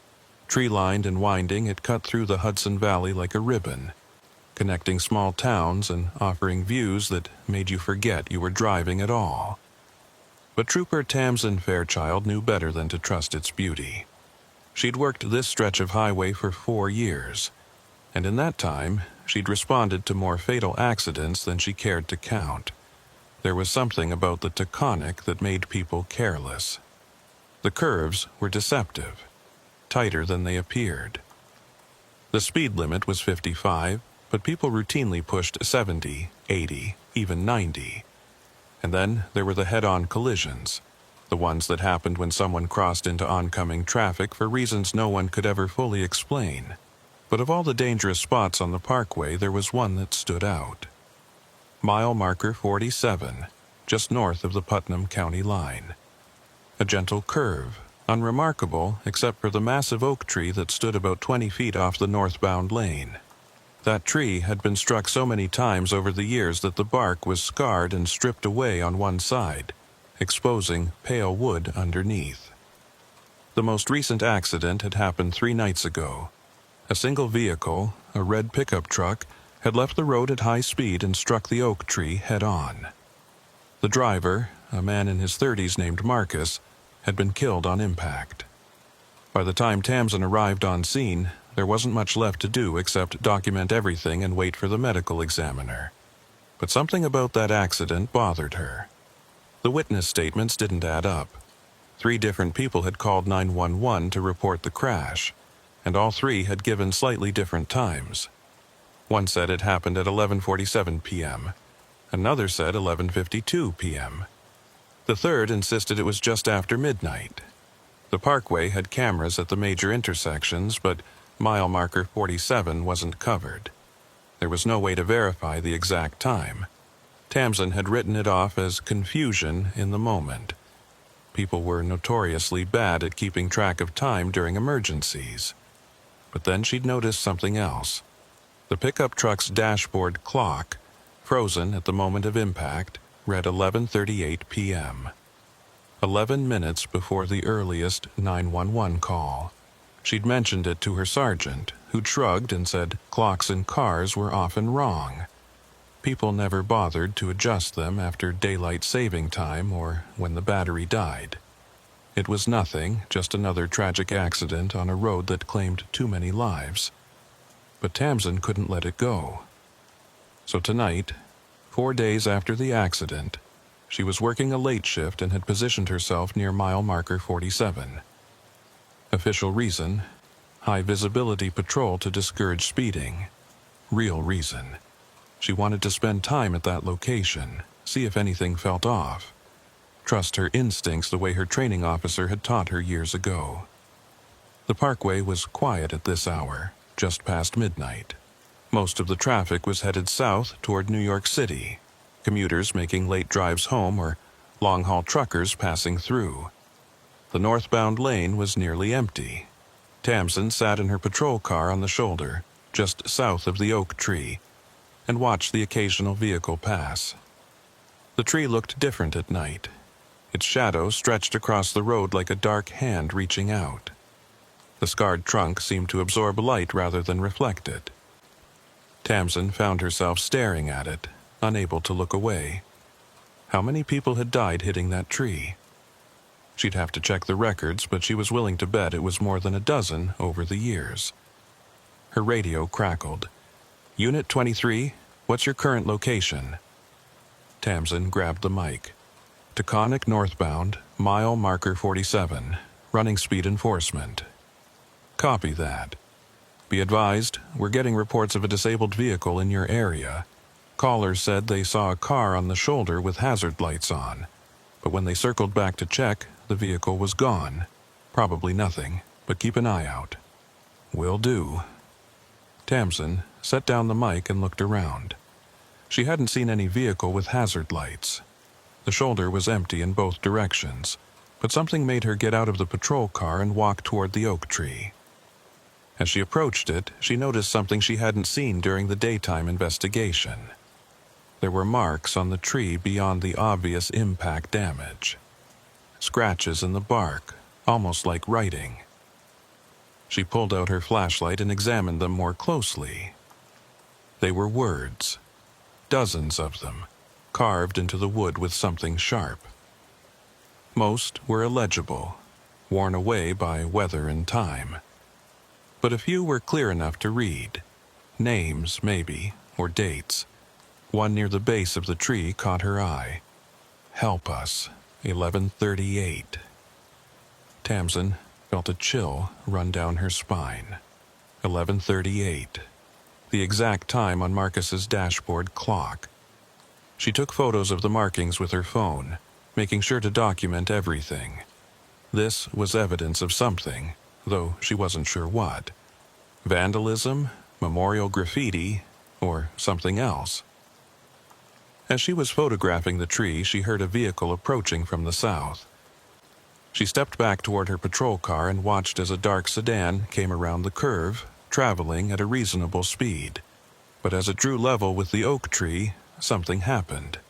The sedan swerved violently to the right, as if avoiding something in the road, but there was nothing there.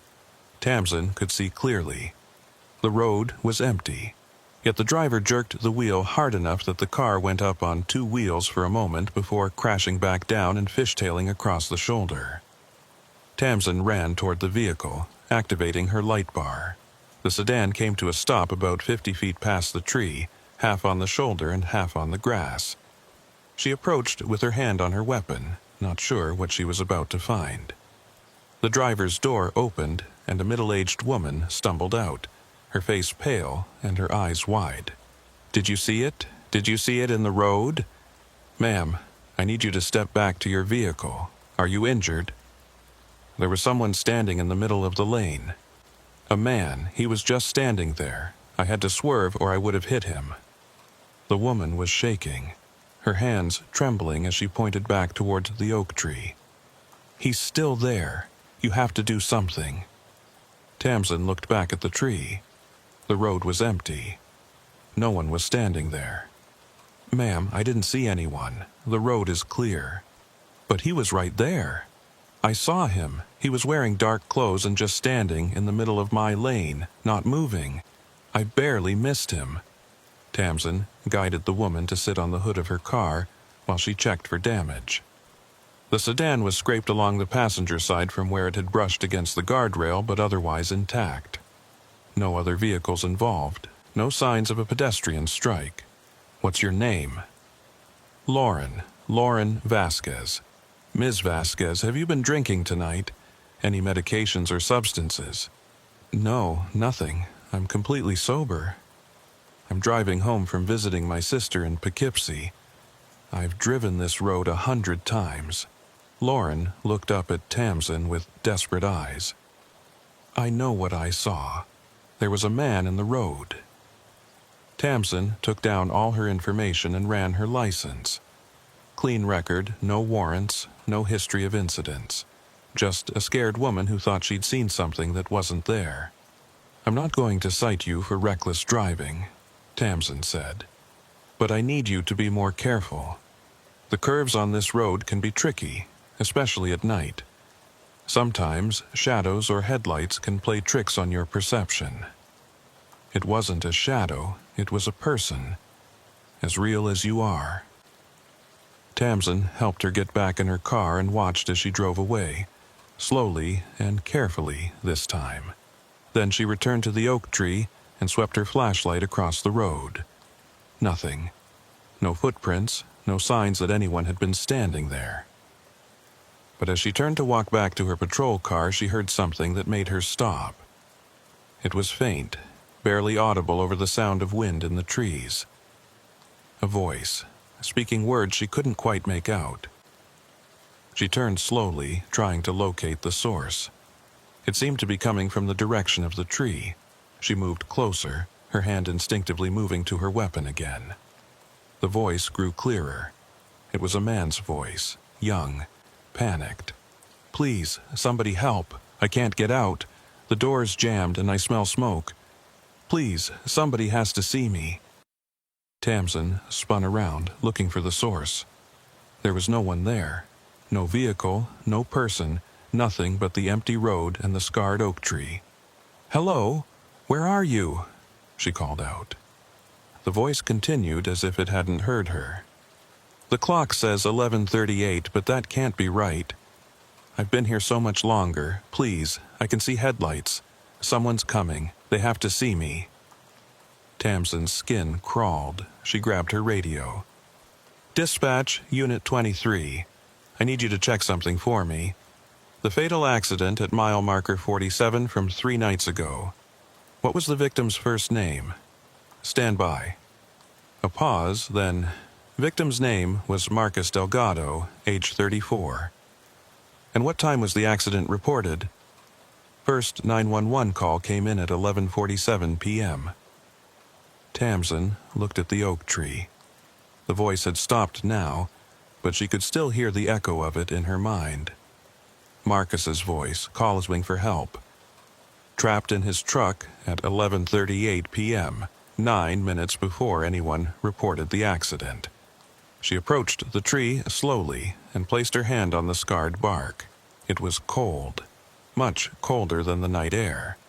And as she touched it, she felt something, a vibration, like a low-frequency hum that she could feel in her bones rather than hear with her ears. She pulled her hand away and stepped back. This tree wasn't normal. This location wasn't normal. Something was wrong here, something that had been wrong for a long time. Her phone rang. Unknown number. She almost didn't answer, but something made her pick up. Hello? Static. Then very faint. Is anyone there?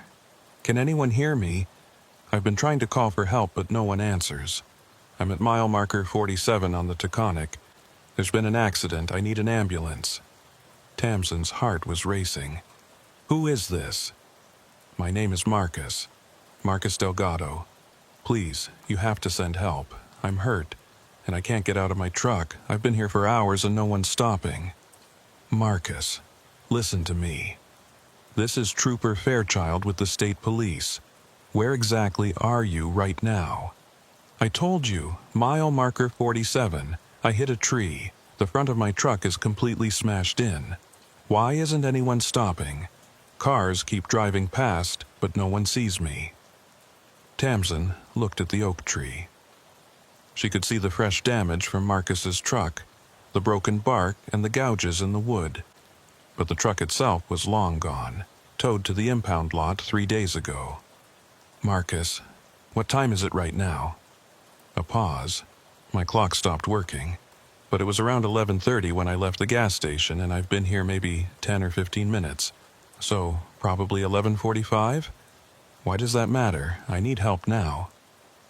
Marcus, I need you to stay calm. Help is on the way. But I need to ask you something important. Do you remember what happened? Why did you go off the road? I don't know.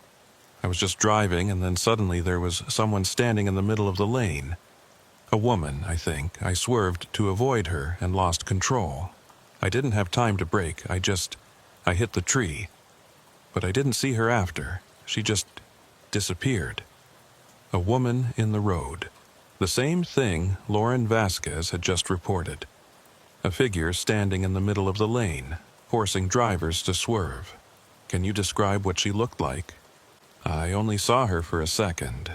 Dark hair, wearing a long coat or dress. She was just standing there, not moving. I thought maybe she was hurt or disoriented, but when I swerved, she was just gone, like she vanished into thin air. The line started to break up, crackling with static. Marcus's voice became distorted, fading in and out. Please, send help. Been here too long, so cold. Marcus, stay on the line, don't hang up. Can't keep awake. Everything's getting dark. Tell my wife. Tell her I tried. The line went dead. Tamsin stood in the middle of the empty road, holding her phone, trying to process what had just happened. She'd just received a call from a man who'd been dead for 3 days. A man who thought it was still the night of his accident. A man who was trapped somewhere between then and now, reliving his final moments. She called dispatch. I need the phone number that was used to report the accident at mile marker 47 3 nights ago. The first call. Stand by. The dispatcher came back a minute later. That call came from 845-555-0047. Want me to try calling it back? No, Tamsin looked at her recent calls list. The unknown number that had just called her was 845-555-0147. Marcus's phone. The phone that had been recovered from the wreckage and was now sitting in an evidence locker. Never mind. False alarm. She hung up and stood there in the darkness trying to make sense of it. The timeline was wrong. Marcus had called her at 11:38 saying he'd been waiting for 10 or 15 minutes. But according to the official record, the accident wasn't reported until 11:47. and his dashboard clock had stopped at 11:38. What if Marcus had been trapped there, alive and conscious, for those missing 9 minutes? What if he'd been calling for help, but those calls hadn't reached anyone in real time? What if they were only arriving now, 3 days later? Or what if something worse was happening? What if time itself was broken at this location, fractured in a way that trapped people in loops, replaying the same moments over and over? Tamsin walked back to her patrol car and sat inside, trying to organize her thoughts. She pulled up the accident report on her laptop and read through it again. 3 911 calls, all reporting the same accident, all giving slightly different times.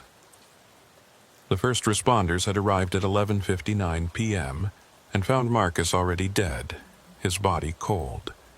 But if he'd died on impact at 11:38, why was his body cold after only 21 minutes? Unless it hadn't been 21 minutes.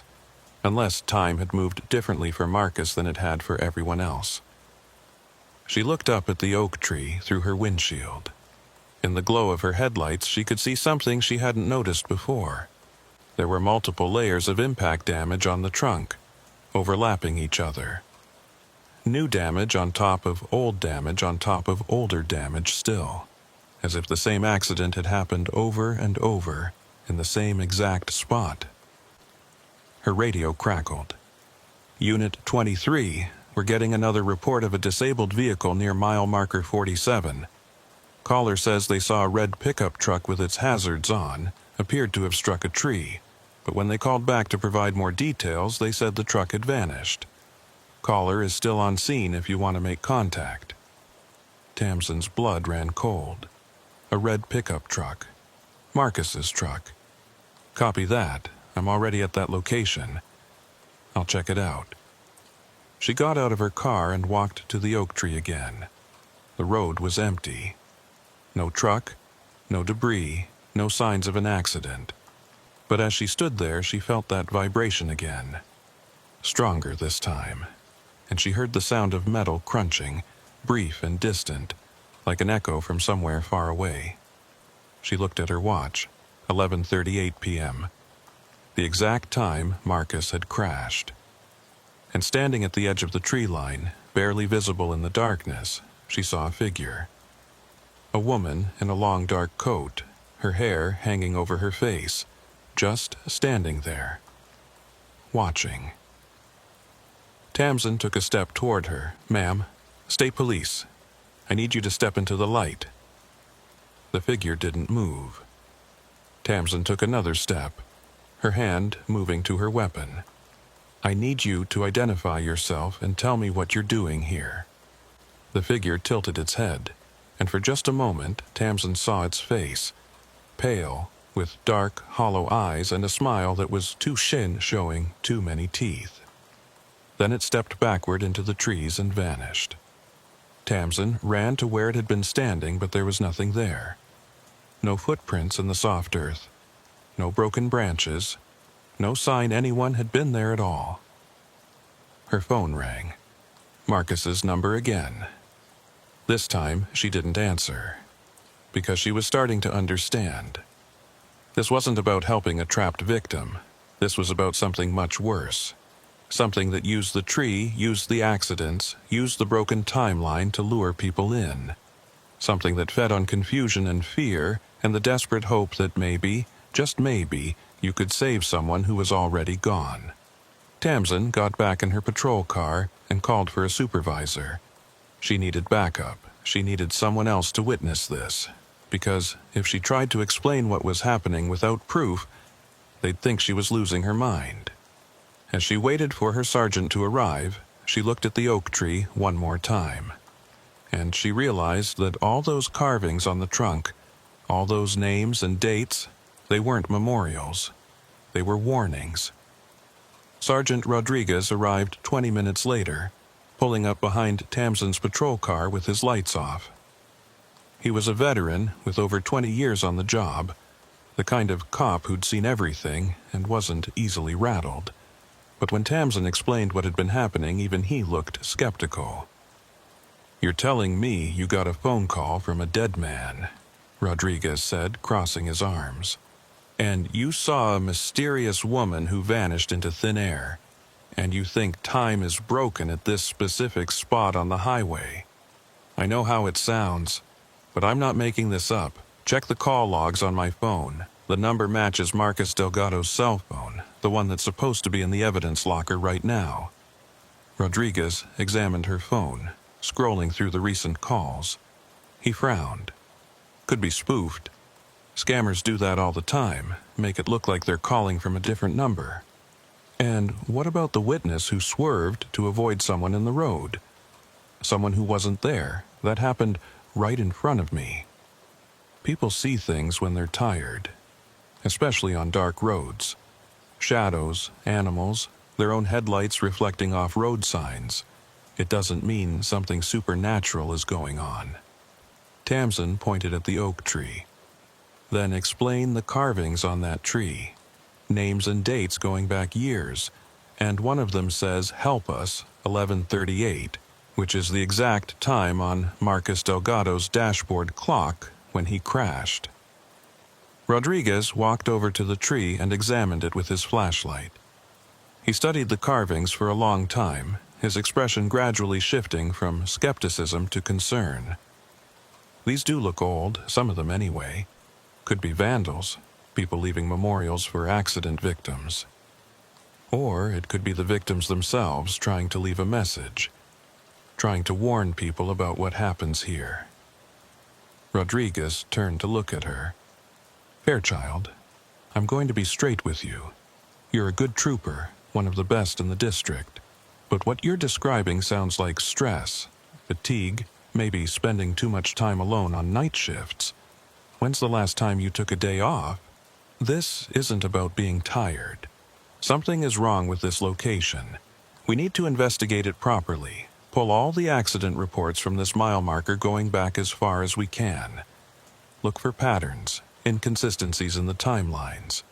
And what exactly do you think we're going to find? That there's a time vortex on the Taconic State Parkway? That ghosts are causing accidents?" Rodriguez shook his head. "I can't file a report based on this. There's no evidence. Nothing that would stand up to scrutiny." "Then let's gather evidence. Stay here with me for a few hours. See if anything else happens." Rodriguez checked his watch. "It's almost midnight. I've got a shift that ends at 8 a.m. and I need at least a few hours of sleep before then.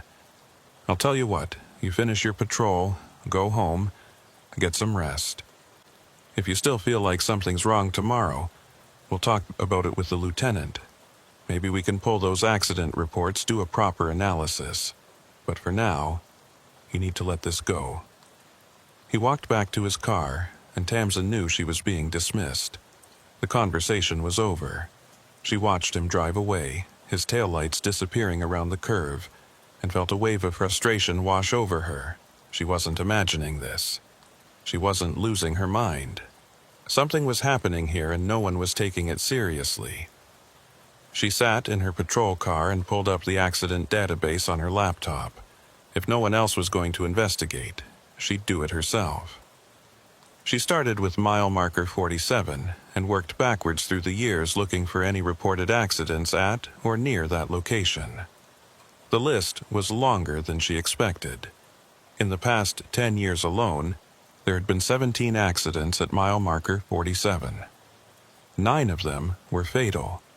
All of them involved vehicles leaving the road and striking the oak tree. And all of them had happened between 11:30 p.m. and midnight. Tamsin felt her skin crawl. 17 accidents, same location, same tree, same narrow time window. That couldn't be coincidence. She dug deeper, pulling up the individual reports. The details were eerily similar. Single vehicle accidents, drivers who appeared to have swerved to avoid something in the road, witnesses who reported seeing the vehicle there one moment and gone the next. And in almost every case, there were discrepancies in the reported times. One accident from 2019 stood out. A woman named Patricia Kerrigan had crashed into the tree at what witnesses said was 11:42 p.m. But her cell phone showed she'd made a 911 call at 11:35 p.m., 7 minutes before the accident was supposed to have happened. The report noted the discrepancy, but attributed it to a malfunction in the phone's clock. Tamsin opened another report. In 2016, a man named David Park had crashed at the tree. Multiple witnesses called it in at different times, ranging from 11:38 to 11:51 p.m., a 13-minute spread. The responding trooper had noted in his report that David's watch had stopped at 11:38, but he'd been found dead with his body temperature suggesting he'd been deceased for over an hour. Every report had these little anomalies, time discrepancies that didn't make sense, witnesses who couldn't agree on basic facts, physical evidence that contradicted the timeline. And every responding officer had written them off as equipment malfunctions, witness confusion, or simple human error, but taken together, they painted a disturbing picture. Something at mile marker 47 was affecting time itself, creating pockets where minutes stretched into hours, where the past and present overlapped, where the dead could still call for help. Tamsin's phone buzzed. A text message from an unknown number. They're still here, all of them, trapped in the moment of impact. We keep trying to warn people, but no one listens. You have to stop coming here. Every time someone like you investigates, it gets stronger. Tamsin stared at the message. Who is this? The response came immediately. Patricia Kerrigan. I crashed here in 2019. I've been trying to call for help for what feels like years, but it's always 11:42 p.m., and I'm always dying and I can never get free. You have to stop trying to save us. It only makes it worse. How are you sending me messages if you're trapped? I don't know. Sometimes I can reach through. Sometimes I can make my voice heard. But it costs something every time. It pulls me deeper. I can feel myself fading, becoming part of this place, just like the others. What others? Everyone who died here. We're all still here, 17 of us now. 18, if you count the first one. The woman who started all this. She's the worst. She's the one who pulls people off the road. She's the one who keeps us trapped. Tamsin looked up at the oak tree. Who is she? I don't know her name. None of us do. But she's been here longer than any of us, decades, maybe. She died here and something went wrong. The tree wouldn't let her go, so now she makes others crash, makes them join her, and every time someone dies here, the loop gets stronger. How do I stop it? The response took longer this time. You can't. It's too late for that. The tree is part of it now. The road is part of it. This whole section of the parkway is infected. All you can do is warn people to stay away. Close this stretch of road, make it so no one else crashes here. I can't just close down a highway based on a text message from a dead person. Then more will die, and they'll join us. And eventually there will be so many of us trapped here that the loop will spread. It'll move to other mile markers, other roads. It'll keep growing until the entire parkway is one big loop, trapping everyone who drives it. The messages stopped. Tamsin tried calling the number, but it went straight to a dead signal. She sat in her car, hands shaking, trying to process everything. If this was real, if these people were truly trapped in some kind of temporal anomaly, then she had to do something. She couldn't just ignore it. But what could she do?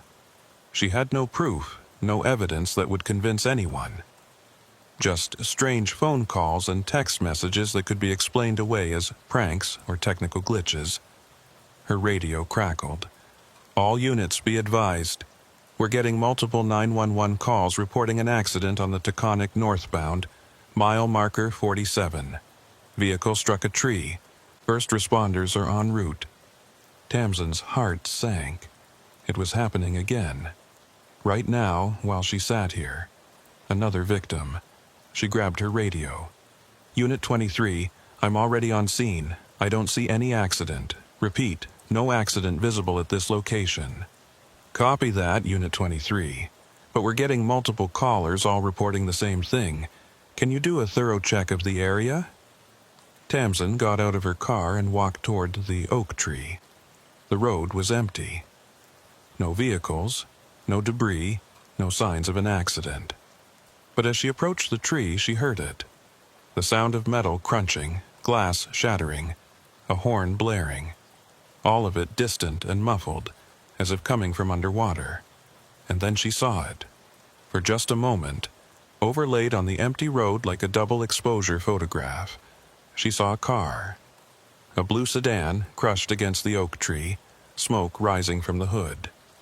And inside, a man slumped over the steering wheel, blood on his face. Then it was gone.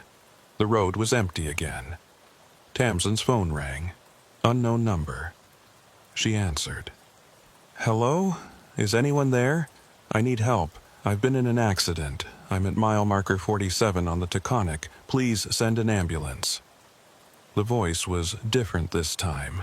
Not Marcus, not Patricia. Someone new. A man she didn't recognize. What's your name? Tamsin asked. Robert Fisk. I was driving north and someone stepped out in front of me, a woman. I swerved and hit a tree, my door is jammed and I think my leg is broken. How soon can you get here? Robert, listen to me. This is Trooper Fairchild. I'm already at your location, but I can't see your vehicle.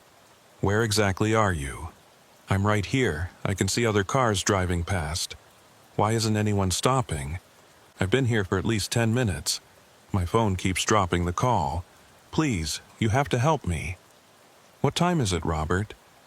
I don't know. My phone screen is cracked.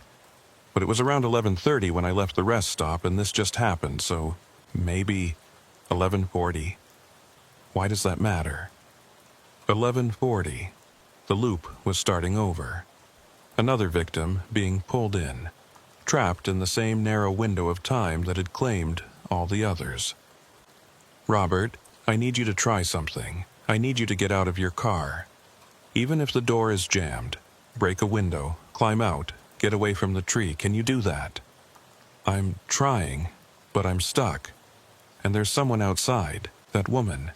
She's standing next to my car just staring at me. Who is she? Is she hurt? Why isn't she helping me? Tamsin looked around frantically. The road was still empty, but she could feel something watching her. A presence, cold and malevolent, that seemed to be coming from the tree itself. Robert, don't look at her. Focus on getting out of the car. You have to get away from that tree. She's tapping on my window now. Her face, oh God, her face. What's wrong with her face? The line filled with static. Through it, Tamsin could hear Robert screaming, and beneath that another sound. A woman's voice, soft and whispering, saying the same thing over and over. Stay with us. Stay forever. The call cut off. Tamsin stood alone on the empty road, her phone silent in her hand. Robert Fisk was gone now, pulled into the loop. Trapped at 11:40 p.m., screaming in a car that no longer existed in real time. She walked to the oak tree and placed both hands on its scarred trunk. The vibration was stronger now, pulsing like a heartbeat, and she could hear them, all of them. 17 voices crying out from inside the tree, begging for help, warning her to leave, telling her it was too late, too late, too late. A vehicle approached from the south. Tamsin stepped back onto the shoulder and watched as a white van came around the curve. It was driving slowly, cautiously, as if the driver sensed something was wrong. As it drew level with the oak tree, Tamsin saw the driver's face. A young woman, eyes wide, hands gripping the wheel. The van didn't swerve. It didn't speed up. It just kept driving, passing the tree and continuing north. The driver never looked at Tamsin, never acknowledged her presence. It was as if she wasn't there. Tamsin checked her watch. 11:47 p.m., the same time Marcus Delgado's accident had been reported. The same time the loop seemed to reset. She walked back to her patrol car and sat inside, trying to think. She needed help, real help. Someone who understood what was happening here. Someone who'd dealt with something like this before. But who? The department wouldn't take her seriously. Her sergeant had already dismissed her concerns. Then she remembered. There was a park warden who worked the Taconic State Park system. A man named Keen Halberstam. He'd been around for decades, knew the parkway better than anyone. She'd met him a few times at accident scenes, and he'd always struck her as someone who paid attention to details others missed. If anyone would know the history of mile marker 47, it would be him. She pulled up his contact information from the database and called. It rang 4 times before a gravelly voice answered. Halberstam. Mr. Halberstam, this is Trooper Fairchild with the state police. I'm sorry to call so late, but I need to ask you about something. It's about mile marker 47, isn't it? Tamsin felt a chill run down her spine. How did you know? Because you're not the first cop to call me about it, and you won't be the last. Meet me at the Fahnestock rest stop in 20 minutes. We need to talk face to face. He hung up before she could respond. Tamsin sat there for a moment, then put her patrol car in gear and headed south. As she drove away from mile marker 47, she looked in her rearview mirror. The oak tree stood silhouetted against the night sky, its branches reaching out like grasping fingers, and standing at its base, barely visible in the darkness, was the figure of a woman in a long coat, watching her leave. The Fahnestock rest stop was a small pull-off with picnic tables and a scenic overlook. It was empty at this hour, just Tamsin's patrol car and an old pickup truck that she assumed belonged to Halberstam. She parked and got out, and a moment later, a man emerged from the shadows. Keen Halberstam was in his 60s, lean and weathered, with steel-gray hair and eyes that had seen too much. He wore the green uniform of a park warden, a heavy jacket against the cold. He nodded at Tamsin but didn't offer his hand. "You've been at the tree," he said. It wasn't a question. "How can you tell?" "You have the look. Everyone who spends time there gets it. Like you've seen something you can't unsee." He gestured to one of the picnic tables. "Sit. This is going to take a while." They sat across from each other, and Halberstam pulled out a thermos of coffee. He poured 2 cups and slid one across to Tamsin. "I've been working this parkway for 35 years. Seen a lot of accidents, a lot of deaths, but mile marker 47 is different, always has been. Different how? Time doesn't work right there. Never has, as long as I've known it. Accidents happen and the details never quite line up. Witnesses see things that can't be there. Victims make calls that never reach anyone until it's too late." He sipped his coffee. "First time I noticed it was back in 1989. Woman named Elizabeth Carver went off the road and hit that oak tree. I was first on scene. Got there maybe 5 minutes after the call came in, but when I reached her car, she'd been dead for hours. Body was cold. Rigor mortis already setting in. Medical examiner said it was impossible, but there it was. What happened to her? Official report said she crashed earlier in the day and just wasn't discovered until night time. But I knew that wasn't true. I'd driven past that spot twice that day, and there was no accident. The tree wasn't damaged. Nothing. And then, suddenly, at 11:38 p.m., there it was, like it had appeared out of nowhere." Tamsin leaned forward. 11:38. That time keeps coming up. Why? Best I can figure, that's when it started. Whatever happened to create the loop, it happened at 11:38. And now that time is stuck there, repeating over and over. Every accident that happens at that tree gets pulled into that same moment. The victims get trapped, reliving their crash again and again. But why? What caused it? Halberstam was quiet for a long moment. There was an accident there in 1952, before the parkway was even finished, back when it was still under construction. A woman was driving one of the work vehicles transporting materials. She went off the road and hit that oak tree, killed on impact. But here's the thing, she wasn't supposed to be there. She'd stolen the vehicle, was trying to run away from something.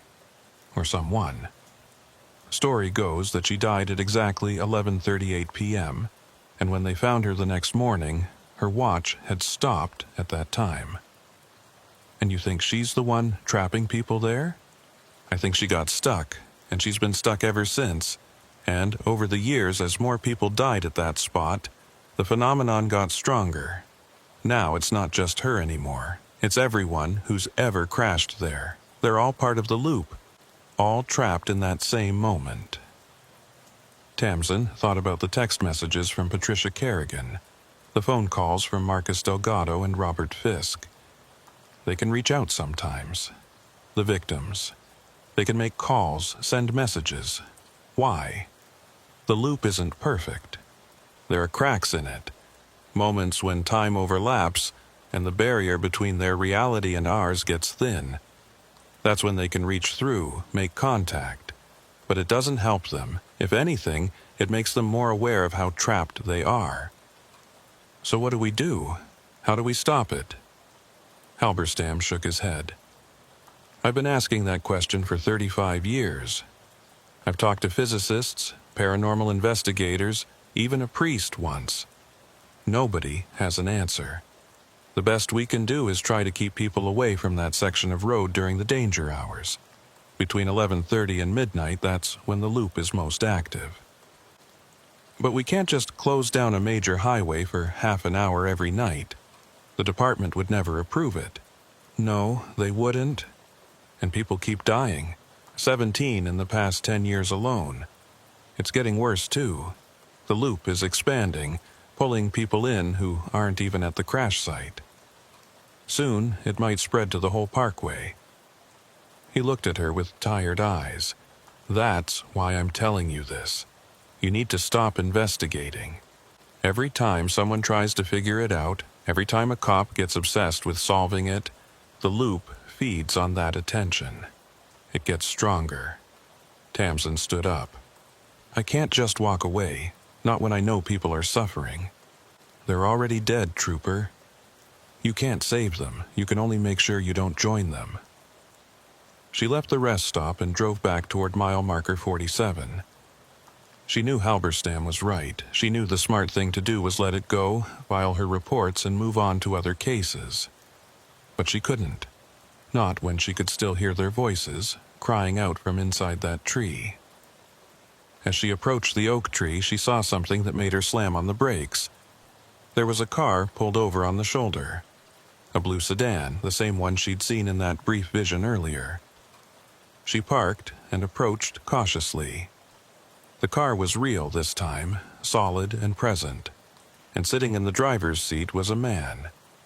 He looked up as she tapped on the window, and his face was pale with shock.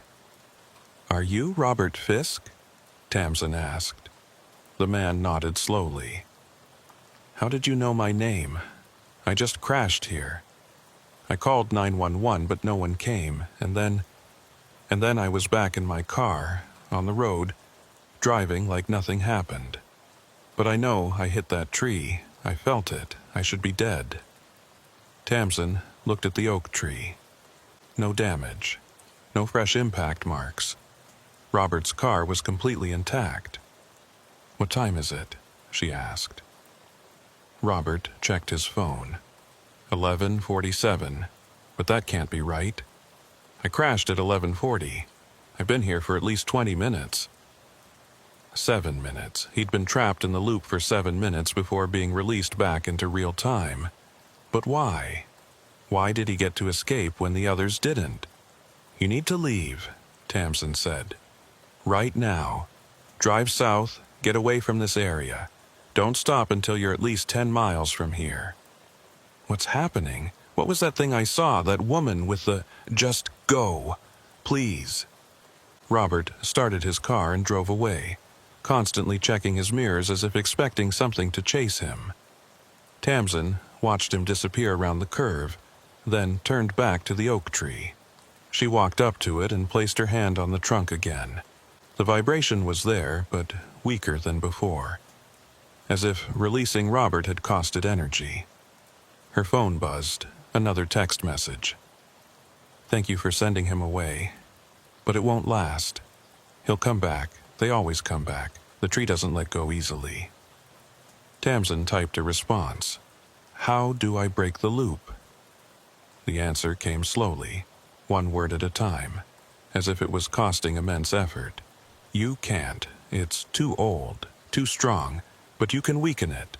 Stop people from dying here. If no one else crashes, if no one else feeds it, maybe it will fade. Maybe we'll finally be free. And if it doesn't fade, then we'll be here forever. 17 souls trapped in a single moment, screaming for help that never comes." Tamsin looked at the carvings on the tree. All those names. All those people who'd died here, unable to escape. She made a decision. She went back to her patrol car and grabbed her emergency flares. She set them up in a line across the northbound lane, creating a barrier that would force vehicles to slow down and merge into the southbound lane. It wasn't a permanent solution, but it was something. It would make drivers more cautious as they approached mile marker 47. As she placed the last flare, her watch beeped. Midnight. The danger window had passed. The loop was dormant now, at least until tomorrow night. Tamsin got back in her car and sat there for a long time, watching the flares burn. She knew she couldn't do this every night. Eventually, someone would complain, or her supervisors would order her to stop. But for tonight at least, no one else would crash into that tree. No one else would be pulled into the loop. Her phone buzzed one final time. A message from Patricia Kerrigan. "Thank you. We felt it tonight. A little less pressure. A little less pain. Maybe there's hope after all." Tamsin started her engine and drove away, leaving the oak tree standing alone in the darkness, its victims still trapped inside, waiting for dawn that would never come. For the next week, Tamsin made it her mission to patrol mile marker 47 every night between 11:30 p.m. and midnight. She set up her flares, positioned her patrol car with the light bar active, and made herself as visible as possible. Anything to slow traffic down, to make drivers more cautious as they approached the oak tree. And it worked, sort of. There were no new accidents, no new victims pulled into the loop, but there were other problems. Drivers complained about the constant presence of a patrol car creating a speed trap. Her supervisors questioned why she was spending so much time at one location. And the department started receiving calls from confused motorists who claimed they'd seen multiple patrol cars at mile marker 47, even though Tamsin was the only one assigned there. On Thursday night, her lieutenant called her into his office. Lieutenant Mathis was a by-the-book administrator, more concerned with budgets and public relations than with actual police work. He sat behind his desk with a printout of her patrol logs. "Fairchild, I need to ask you about something. You've been spending a significant amount of time at mile marker 47 on the Taconic, every night shift for the past week.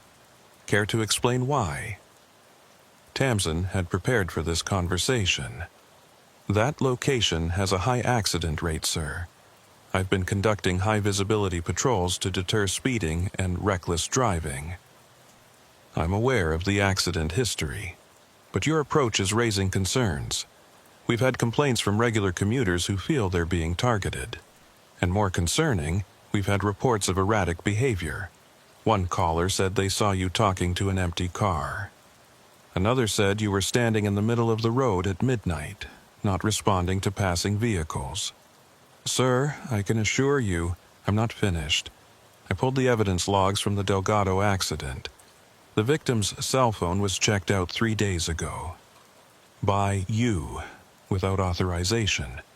And according to the lab tech, when you returned it, The phone had recent activity on it. Outgoing calls that weren't there when it was first logged. How do you explain that? Tamsin felt her stomach drop. She'd forgotten about checking out Marcus's phone, trying to verify the calls she'd received. I was following up on some inconsistencies in the case. The phone records didn't match the timeline. That's not your case. That's not your jurisdiction. And checking out evidence without proper authorization is a serious breach of protocol. Mathis leaned forward. Tamsin, I'm going to be direct with you. Several people have expressed concern about your mental state. The stress of this job can affect anyone, especially when you're working nights and dealing with fatal accidents. I want you to take some time off, mandatory leave, starting tonight. 2 weeks minimum. Sir, you don't understand. That location is dangerous. If I'm not there, if you're not there, someone else will patrol it. The highway isn't going to fall apart because one trooper takes a break. He pulled out a form and slid it across the desk. This is a referral for the department's counseling service. I strongly suggest you make an appointment. And when you come back, we'll have a conversation about your future with this unit. Tamsin looked at the form, then back at Mathis. She could see in his eyes that arguing would only make things worse. He'd already made up his mind. She was being benched. Yes, sir, I understand. Good. Turn in your patrol car keys and your service weapon. Standard procedure for administrative leave. You can pick them up when you return to duty. Tamsin left the office feeling numb. She turned in her equipment, changed out of her uniform, and walked to her personal car in the parking lot. 2 weeks. Anything could happen in 2 weeks. How many more people would crash at mile marker 47? How many more victims would be pulled into the loop? Her phone buzzed. A text from an unknown number. They're making you stop. The tree knows you're a threat. It's been influencing people, making them see things that aren't real, planting doubts. It's protecting itself. Tamsin got in her car and typed a response. Who is this? Robert Fisk. You saved me last week. But I've been having dreams. Every night I'm back at that tree, and I can feel it pulling me. It wants me to come back. It wants me to finish what started. Don't go there. Whatever you do, stay away from that location. I'm trying, but it's hard. It's like an itch in my brain, a constant whisper telling me I left something unfinished, that I need to go back and complete the loop. A pause, then, I don't think I can resist much longer. Tamsin stared at her phone. Robert had escaped the loop, but the tree wasn't done with him. It was calling him back, trying to reclaim him. And if he returned, if he crashed there again, he wouldn't get a second chance.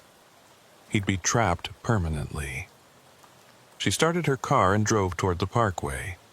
She was off duty, no longer authorized to patrol, but she couldn't just sit at home knowing what was happening. She had to do something. As she drove north on the Taconic, she noticed something strange. The mile markers seemed wrong. She passed marker 45, then 46, but the next one she saw was 44. She'd somehow gone backwards. She turned around and tried again, this time paying careful attention to the sequence. 45, 46, 47, no, wait, 44 again. She was caught in a loop. The parkway itself was looping, preventing her from reaching mile marker 47, or pulling her toward it, she couldn't tell which.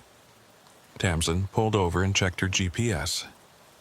According to the map, she was exactly where she should be, but the physical mile markers told a different story. She got out of her car and looked around. The landscape seemed normal, trees, guardrails, pavement. But something felt off, like she was looking at a photograph instead of reality. Her phone rang. Keen Halberstam. Where are you? He asked without preamble. On the Taconic, trying to get to mile marker 47, but I keep ending up in the wrong place. Get off the parkway, now. The loop is expanding. It's It's not just the tree anymore, it's the whole section of road. Anyone who knows about it, anyone who's been trying to stop it, they're being pulled in. You need to leave before you get trapped. But Robert Fisk is already lost. I've been tracking him. He drove north on the Taconic 2 hours ago and hasn't been seen since. His car was found abandoned at mile marker 47, engine running, no one inside. He's part of the loop now. Tamsin felt sick.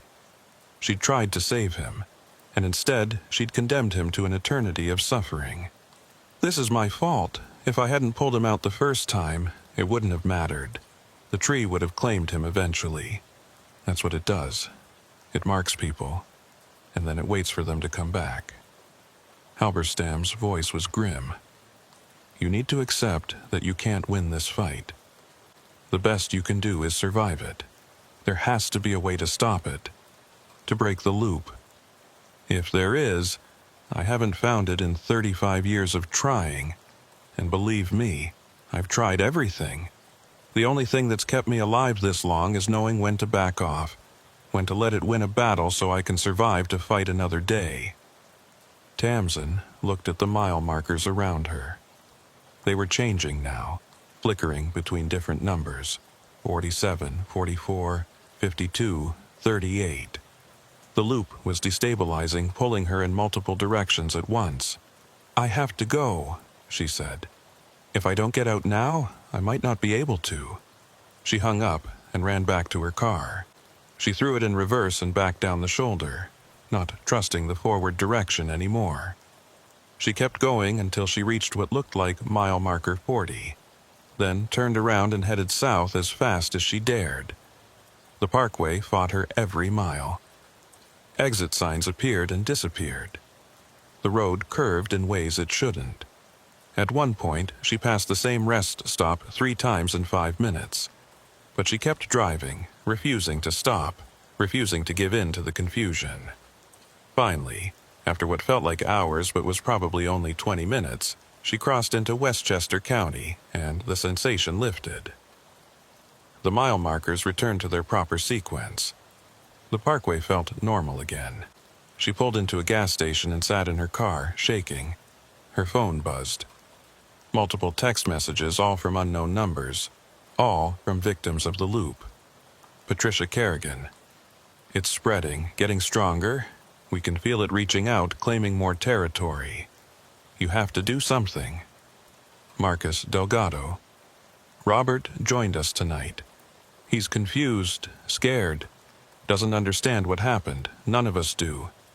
Please, you have to stop this. Elizabeth Carver. I didn't mean for this to happen, I just wanted to escape. But when I died, something broke, time broke, and now we're all paying for it. I'm sorry. I'm so sorry. And finally, from a number that showed no caller ID at all. Come back, you belong here with us. You've seen too much, know too much. The loop is calling you. Soon, you won't be able to resist. Tamsin deleted the messages and turned off her phone. She needed to think, needed to figure out her next move. Going back to mile marker 47 was suicide. But doing nothing meant more people would die. More victims would be trapped. She thought about what Halberstam had said. The phenomenon was feeding on attention, on investigation, on people trying to understand it. Every time someone got too close, tried too hard to solve the mystery, the loop grew stronger. Maybe that was the problem. Maybe the solution wasn't to fight it directly, but to starve it, to stop giving it what it wanted.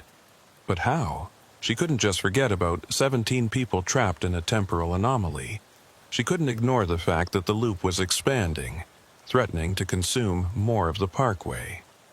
An idea came to her. A dangerous idea, probably a stupid idea, but the only one that made sense. If the loop was feeding on attention and investigation, what if she gave it the opposite? What if she made it boring? Mundane? What if she turned mile marker 47 into just another stretch of unremarkable highway? She turned her phone back on and called the State Department of Transportation. It took several transfers and a lot of persistence, but she finally reached someone in the Traffic Management Division. I need to request a speed limit reduction on the Taconic State Parkway between mile markers 45 and 50, and I'd like to recommend installing additional lighting, rumble strips, and possibly speed cameras. The bureaucrat on the other end sounded skeptical. That's a pretty extensive request. What's the justification? High accident rate. Multiple fatalities over the past decade. The location needs traffic calming measures to improve safety. I'll need documentation, accident reports, traffic studies, recommendations from your department. I can provide all of that. How long would implementation take? Assuming approval, 6 months to a year for planning and budgeting, then another 6 months for construction. So we're looking at 12 to 18 months minimum. Too long. Far too long. But it was something.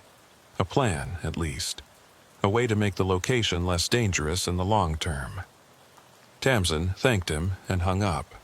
Then she called Halberstam back. I have an idea. It's not a solution, but it might slow things down. We need to change the nature of that location. Make it less isolated, less dark, less conducive to the kind of atmosphere that feeds the loop. You're talking about a major construction project. The state isn't going to approve that based on one trooper's hunch. Then we need to build a case. Real, documented evidence that goes beyond supernatural explanations. Traffic analysis, engineering reports, safety recommendations. We bury the supernatural stuff under layers of mundane bureaucracy. Make it about road design and accident prevention instead of ghosts and time loops. Halberstam was quiet for a moment.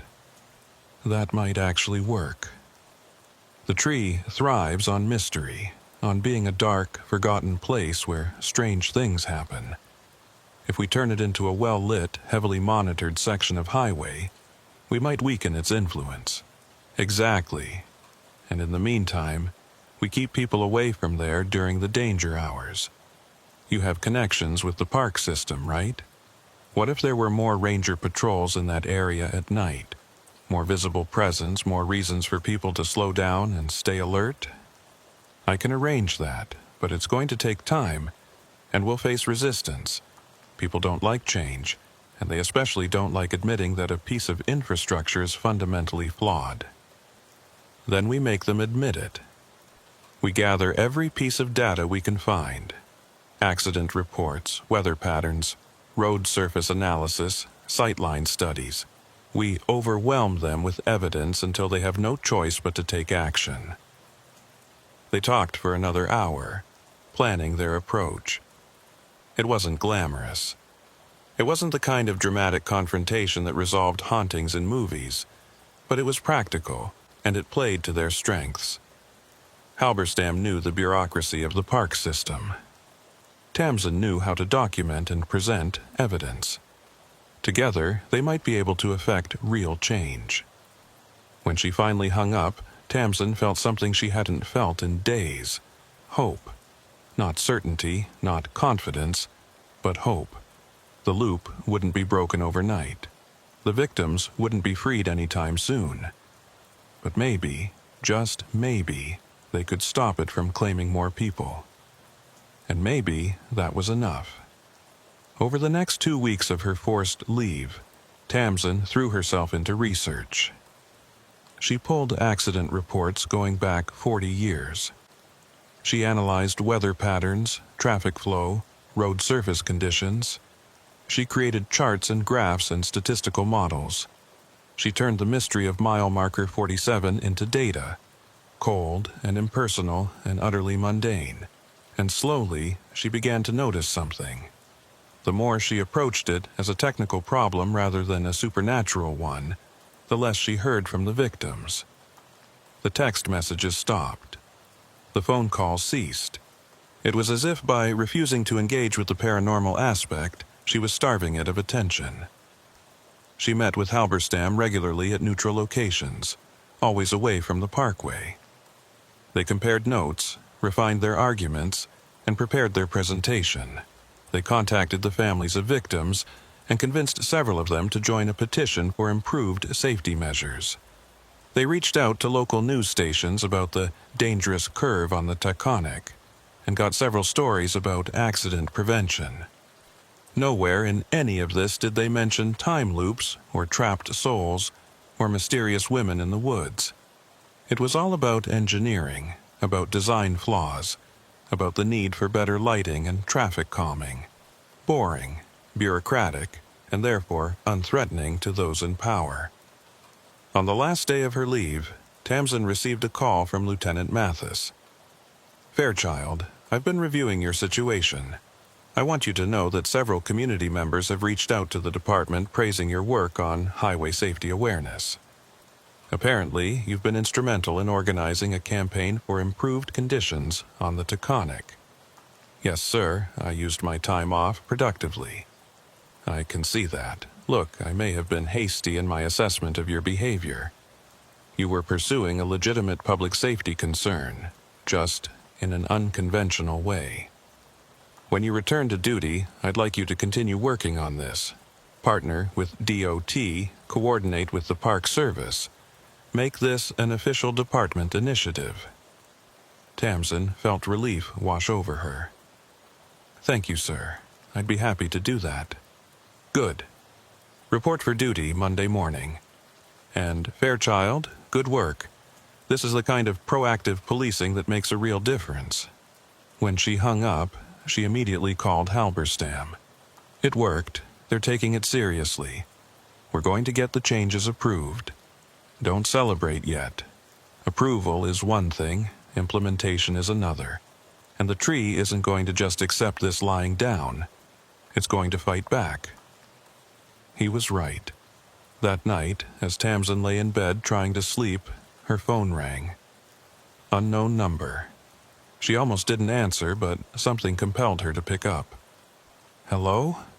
It was a voice she hadn't heard before. A woman's voice, old and tired and infinitely sad. "You're trying to kill me."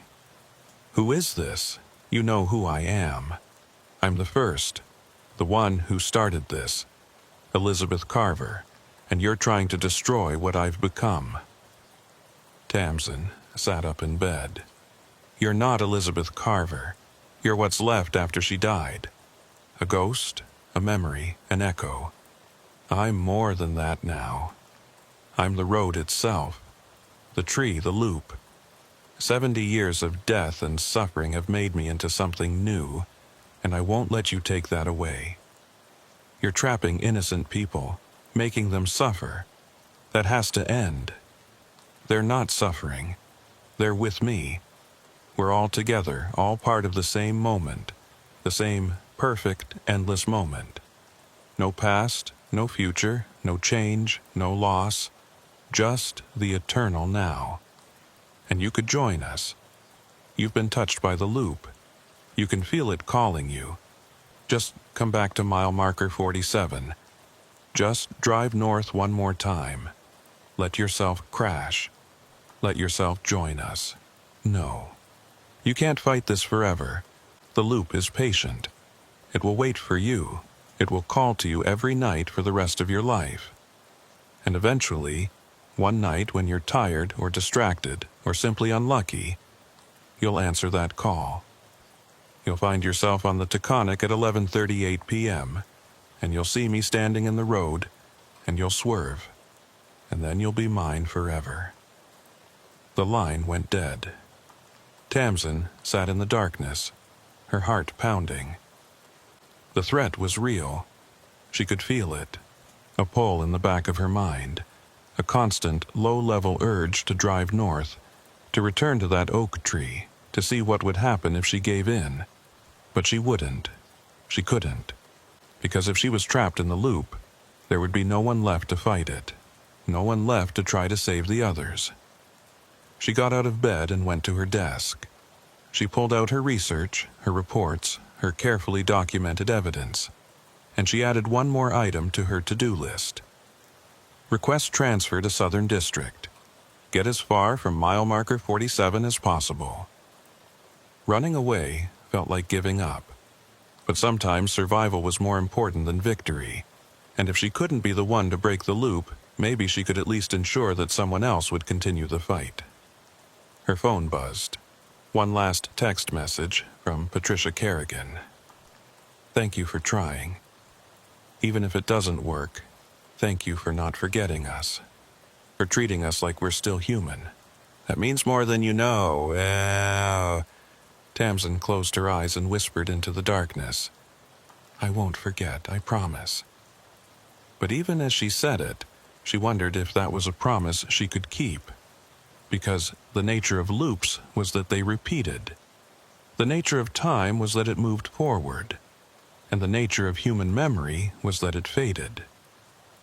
How long before she forgot the voices on the phone?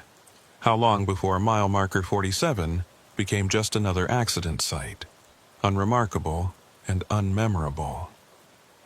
How long before 17 trapped souls became a footnote in a file that no one ever read? She didn't have an answer. All she could do was fight for as long as she was able and hope that it would be enough. Outside her window, the night was quiet and still. Somewhere to the north, on a dark stretch of the Taconic State Parkway, an oak tree stood waiting. Its trunk was scarred with the marks of countless impacts, its roots deep in earth that had drunk the blood of the dying. And inside that tree, 17 voices cried out in an endless loop, calling for help that might never come. 6 months passed. 6 months of bureaucratic meetings, traffic studies, and endless paperwork. 6 months of watching the machinery of government slowly grind toward action. And 6 months of Tamsin trying to ignore the constant pull in the back of her mind, the whisper that told her to drive north, to return to mile marker 47, to see what awaited her there. She'd been reassigned to the Southern District as requested, now patrolling Westchester County well away from the Taconic's cursed stretch. The work was routine and unremarkable, which was exactly what she needed. Traffic stops, accident responses, the occasional domestic dispute.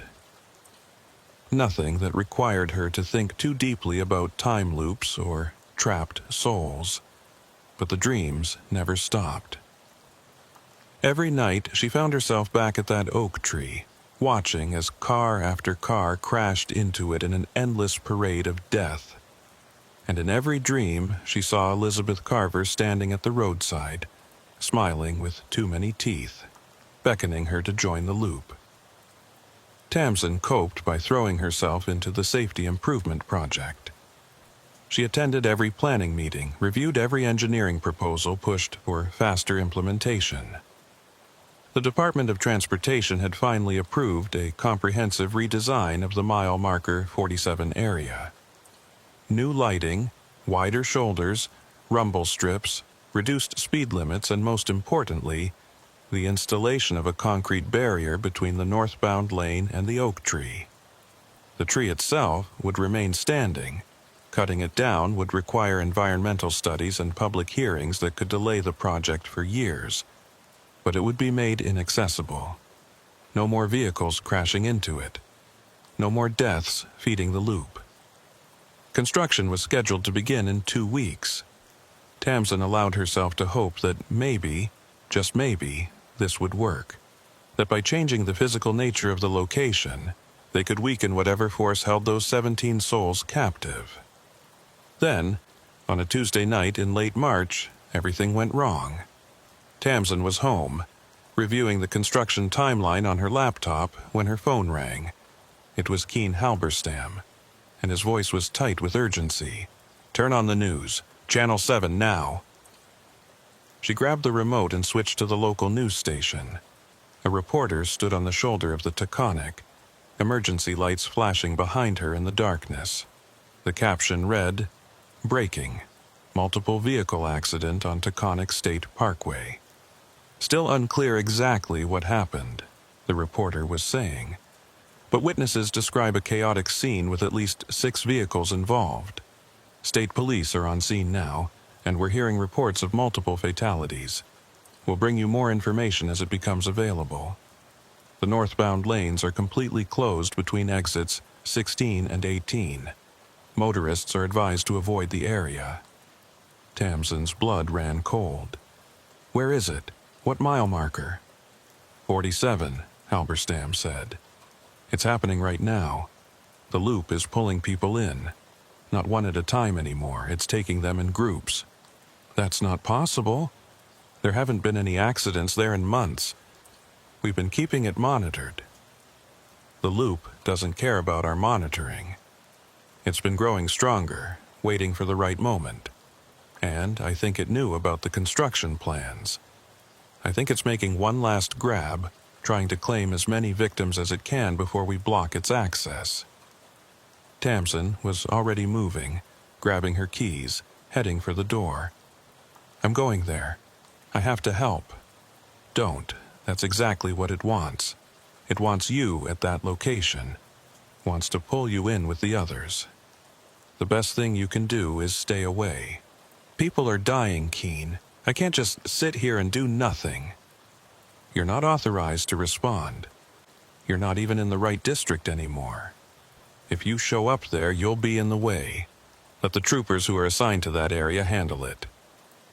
But Tamsin was already in her car, already pulling out of her driveway. She knew Halberstam was right. She knew this was probably a trap. But she couldn't stop herself. The pull was too strong, the need to be there too overwhelming. She drove north on the Taconic, passing through her old patrol area.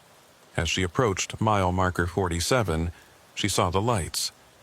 Dozens of emergency vehicles, fire trucks, ambulances, patrol cars, all clustered around a scene of devastation. Cars were scattered across both lanes like toys thrown by an angry child. Some had rear-ended each other. Some had gone through the guardrail, and at least 3 had struck the oak tree. The tree itself was now surrounded by wreckage, its trunk illuminated by spotlights and flashers. Tamsin pulled onto the shoulder a quarter-mile back and approached on foot. She wasn't in uniform, had no official reason to be there, but in the chaos, no one questioned her presence. She made her way through the scene, looking at the damage, trying to understand what had happened. One of the responding troopers, a young man she didn't recognize, was standing by his patrol car making notes. Tamsin approached him. What happened here? He looked up, saw her civilian clothes, and frowned. You need to stay back, ma'am. This is an active scene. I'm Trooper Fairchild, reassigned to the Southern District. This location is part of a safety study I've been conducting. Can you tell me what happened? The trooper's expression shifted from suspicion to relief. Oh, thank God. Someone who might actually know what's going on here. This is the craziest thing I've ever seen. According to witnesses, all 6 of these vehicles were driving normally, spaced out over about a quarter mile. Then, at exactly 11:38, they all swerved at the same time, like they were all avoiding something in the road. But there was nothing there. Multiple witnesses confirm it. The road was clear. Tamsin felt her skin crawl. How many casualties? Still doing triage, but it looks like at least 4 dead. Maybe more. Several critical injuries. The EMTs are working on extracting victims from the vehicles that hit the tree. He shook his head. I've never seen anything like it. It's like they all saw the same hallucination at the same time. Not a hallucination, Tamsin thought. They'd all seen her. Elizabeth Carver, standing in the road, forcing them to swerve. The loop had manifested physically, visible to everyone, strong enough to cause a mass casualty event. She walked closer to the oak tree, where EMTs were working to extract someone from a crushed sedan. One of them looked up as she approached, and Tamsin recognized her. Isolde Pembroke, an EMT she'd worked with before on accident scenes. Fairchild? What are you doing here? I thought you transferred. I did. This location is personal. What's the status? Isolde gestured to the sedan. Driver's trapped. pinned by the dashboard. We're trying to cut her out, but she lowered her voice. She's not going to make it. Too much internal damage. We're just trying to make her comfortable at this point. Can I talk to her? She's barely conscious, keeps saying the same thing over and over. Something about a woman in the road. Tamsin moved closer to the vehicle. Through the shattered windshield, she could see the driver, a woman in her 40s, blood covering her face. Her eyes were unfocused, staring at something only she could see. "Ma'am, can you hear me? I'm Trooper Fairchild. I'm here to help." The woman's eyes shifted toward her. She was standing there, right in front of me. I tried to stop, but there wasn't time. I hit the tree instead, but when I looked back, she was gone. What did she look like? Dark hair, long coat. She was smiling, but her eyes were wrong. They were empty, like holes in her face. The woman coughed, blood bubbling at her lips. "She's still here. I can feel her. She's waiting." Waiting for what? For us to die. For us to join the others. She says there are so many now, so many voices all screaming at once. She says... The woman's voice faded, her breathing becoming labored. She says you're next. Says you can't run forever. Says the loop always gets what it wants. The woman's eyes closed. The heart monitor attached to her flatlined. Isolde immediately began CPR, but Tamsin could see it was hopeless. The woman was gone. She stepped back, her mind reeling. 4 dead tonight, maybe more. All because the loop was growing stronger, desperate to claim more victims before the construction blocked its access to the road. Her phone buzzed. Multiple text messages, all from unknown numbers, all from the victims trapped in the loop. Patricia Kerrigan. We felt them come in, 4 new ones. They're confused, scared. The loop is getting crowded. Too many of us in the same moment. It's becoming unstable.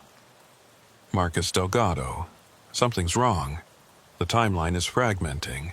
We're not all in the same 1138 anymore. Some of us are slipping to different times. I keep seeing myself crash over and over, but each time it's slightly different. Please, you have to do something before we lose ourselves completely. Robert Fisk. She's changing. Elizabeth. She's not even pretending to be human anymore. She's become something else. Something made of time and death and endless repetition. And she's hungry, so hungry, she wants to consume everything. And then, from a number that showed no information at all, a message that made Tamsin's blood run cold. Construction begins in 2 weeks.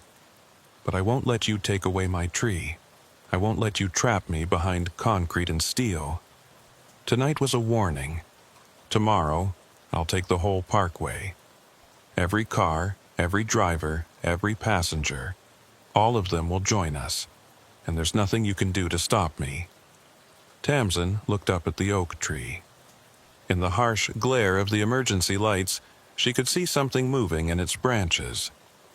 A shadow, darker than the surrounding darkness, taking the shape of a woman. It was watching her. She could feel its attention like a weight pressing down on her chest. She pulled out her phone and called Halberstam. It's escalating. 4 dead tonight, and the entity is threatening to take the entire parkway tomorrow night. We have to do something. What can we do? We can't fight it physically. We can't reason with it. We can't even reach the victims it's already claimed. There has to be a way, some weakness we haven't found yet. Tamsin's mind was racing, sorting through everything she knew about the phenomenon. The timeline discrepancies, the way victims were trapped in specific moments, the fact that the loop seemed to be anchored to 11:38 p.m.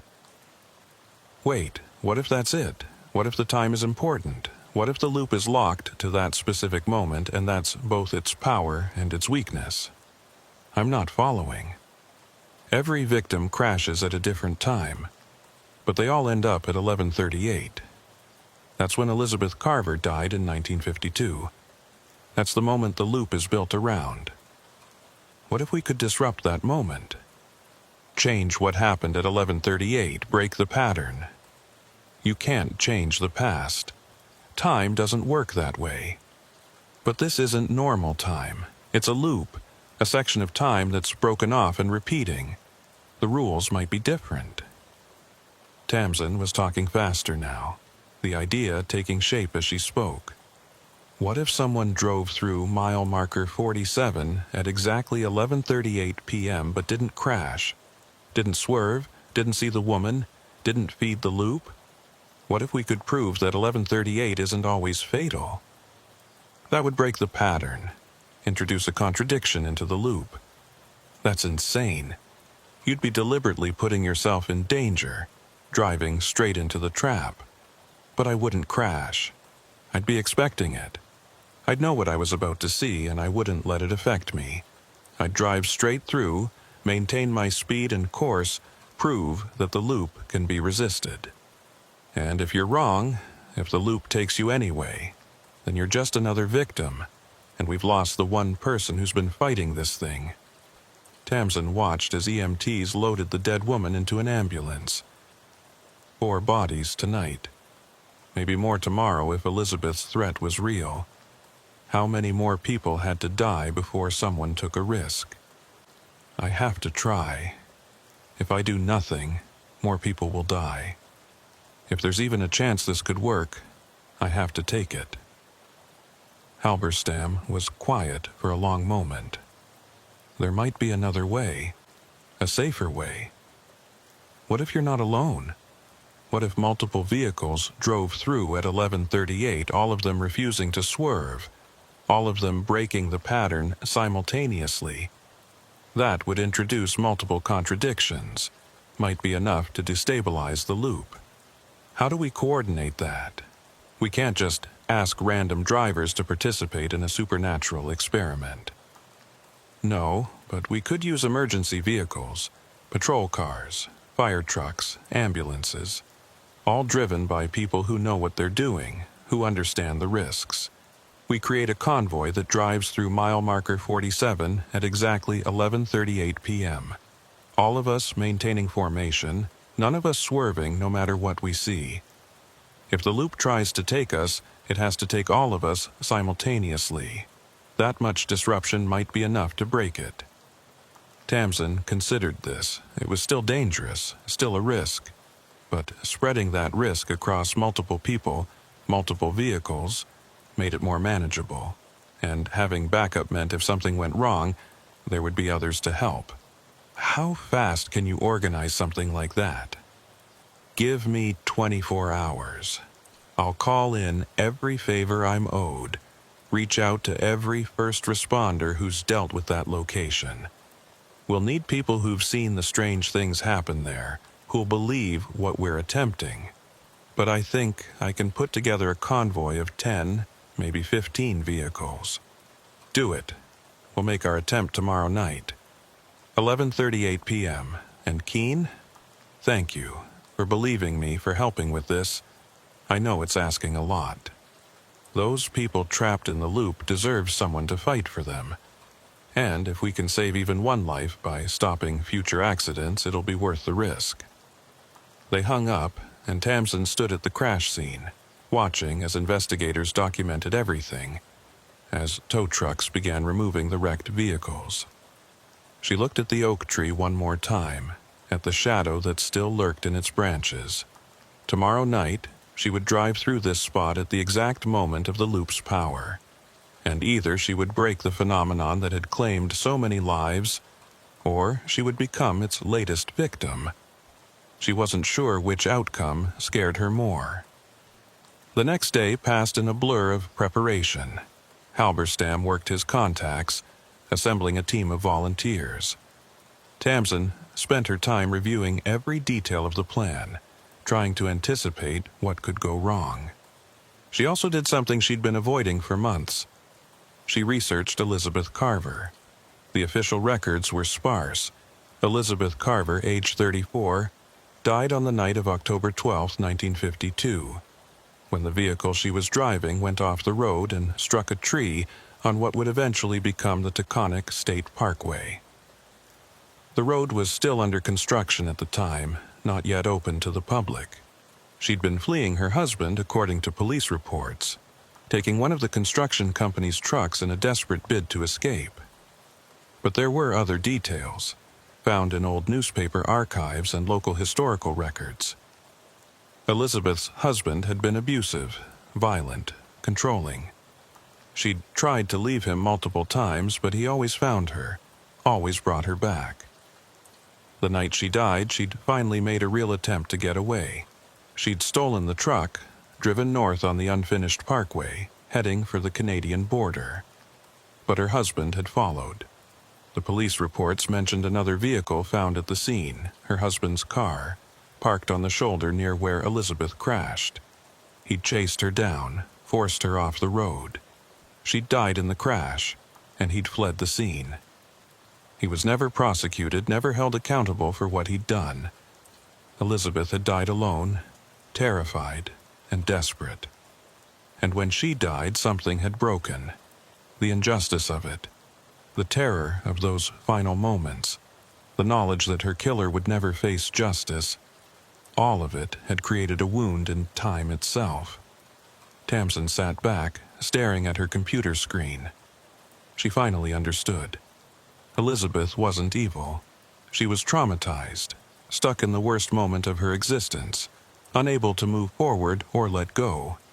And every person who crashed at that tree, every victim who joined the loop, was being trapped in their own worst moment, just as she had been trapped in hers.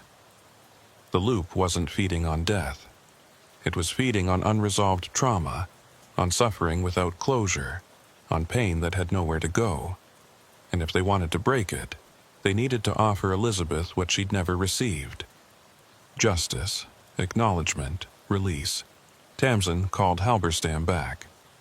"I need to change the plan. We need to do more than just drive through. We need to give Elizabeth Carver what she's been waiting for all these years." "What do you mean?" "She died because her husband forced her off the road. He killed her and was never held accountable. That's the wound that created the loop. So tomorrow night, at 11:38, we don't just drive through. We stop. We acknowledge what happened to her. We bear witness to her death and validate her suffering. We give her the recognition she never got. That's a huge risk. Stopping at the location during the active time could pull us right into the loop. Or it could be exactly what's needed to break it. She's not trying to hurt people. She's trying to make them see her, make them acknowledge what happened. Every time someone crashes, she gets their attention for a moment. But it's never enough because they're too busy dying to really understand. We need to give her our full attention, consciously and willingly." Halberstam sighed. "You're asking our volunteers to stop their vehicles at the most dangerous spot on the parkway, at the exact moment when the supernatural phenomenon is strongest, and conduct what amounts to a memorial service for a woman who's been dead for 70 years. Yes, they're going to think we're insane. Probably. But will they do it?" Another pause. "I'll ask them. But Tamsin, if this doesn't work, if we all get trapped in that loop, there won't be anyone left to help the victims. We'll just be adding more voices to the chorus of the damned." "I know, but I think this is the only way. Violence created the loop. Maybe compassion can break it." That evening, Tamsin met with the assembled volunteers at a rest stop 10 miles south of mile marker 47. There were 12 of them in total. 4 state troopers, 3 park rangers including Halberstam, 2 EMTs including Isolde Pembroke, 2 fire department drivers, and 1 DOT maintenance supervisor who'd lost a friend in an accident at the location. Tamsin explained the plan, told them everything she knew about the loop, about Elizabeth Carver, about what they were going to attempt. She expected skepticism, maybe even ridicule. But these were people who'd all experienced something strange at mile marker 47. They'd seen things that couldn't be explained, felt the wrongness of that location. They believed. "So, let me make sure I understand this. one of the troopers said. "We're going to drive to mile marker 47 in a convoy. At exactly 11:38 p.m., we're going to stop our vehicles, get out, and what? Say a prayer? Hold a candlelight vigil?" "We're going to acknowledge what happened to Elizabeth Carver," Tamsin said. "We're going to stand at the spot where she died and say, out loud, that we see her, that we understand what happened to her, and that what was done to her was wrong. We're going to give her the justice and recognition she never received, and we're going to tell her that it's okay to let go now, that she doesn't have to keep trapping others in her pain." "And you think that will work?" "I think it's our best chance. The loop is built on unresolved trauma. If we can provide resolution, even just acknowledgement, it might be enough to break the cycle." Isolde raised her hand. "What about the other victims? The 17 people already trapped in the loop. Will this free them too?" "I don't know. I hope so. If the loop breaks, if the phenomenon collapses, they should be released. But I can't guarantee that. I can't guarantee any of this will work." "But if we don't try," Halberstam said, "more people will die. The entity is threatening to take the entire parkway. Tonight was 4 victims. Tomorrow could be dozens. We have to at least attempt this." They talked for another hour, working out the logistics. They would approach from both directions, 6 vehicles from the south and 6 from the north, meeting at mile marker 47 at 11:35 p.m. That would give them 3 minutes to position their vehicles and prepare. At exactly 11:38 they would all exit their vehicles simultaneously and gather at the oak tree. Tamsin would speak. She'd prepared a statement, words to address Elizabeth directly, to acknowledge her suffering and offer her release. The others would stand witness, adding their presence and intention to the ritual, and then they would wait. Either the loop would break, or it would claim them all. At 11:15 p.m. they departed the rest stop in convoy formation. Tamsin led the southern group in her personal vehicle, not authorized to use a patrol car for this unsanctioned operation. The northern group, led by Halberstam, headed up the parkway to position themselves. The night was clear and cold, the roads nearly empty. As they approached mile marker 47, Tamsin felt the familiar pull, stronger than ever. The loop knew they were coming. It was waiting, ready to strike. At 11:35, both convoys arrived simultaneously. 12 vehicles pulled onto the shoulder, 6 on each side of the oak tree. They positioned themselves with their headlights illuminating the tree, creating a circle of light around it. Tamsin checked her watch. 11:36. 2 minutes. She got out of her car and walked toward the tree. The others joined her, forming a ring around the scarred trunk. She could feel something watching them, a presence that was both ancient and perpetually new, trapped in its single terrible moment. 11:37. Tamsin's phone buzzed. Messages from the trapped victims, coming in rapid succession. "Patricia, what are you doing? We can feel something different tonight. The loop is agitated. Marcus, she knows you're here. She's gathering her strength. Be careful. Robert, I can see you. From inside the loop, I can see 12 points of light around the tree. It's beautiful, like stars." Elizabeth, in a message that came from no number at all. "You came. You all came. Why?" 1 minute. Tamsin pulled out the statement she'd written. Her hands were shaking, but her voice was steady as she began to read. "Elizabeth Carver, we are here tonight to acknowledge you, to see you, to bear witness to what happened on October 12, 1952, at this location. You died here, not by accident, but because someone you trusted betrayed you. Someone you should have been able to depend on took your life through violence and cruelty." 11:38. The temperature dropped 20 degrees in an instant. The headlights flickered, and standing before them, no longer a shadow, but fully manifested, was Elizabeth Carver. She looked exactly as Tamsin had imagined from the descriptions. Dark hair, long coat, but her face was not the monstrous thing witnesses had described. It was simply sad, infinitely sad, the face of someone who had died in terror and had been unable to find peace.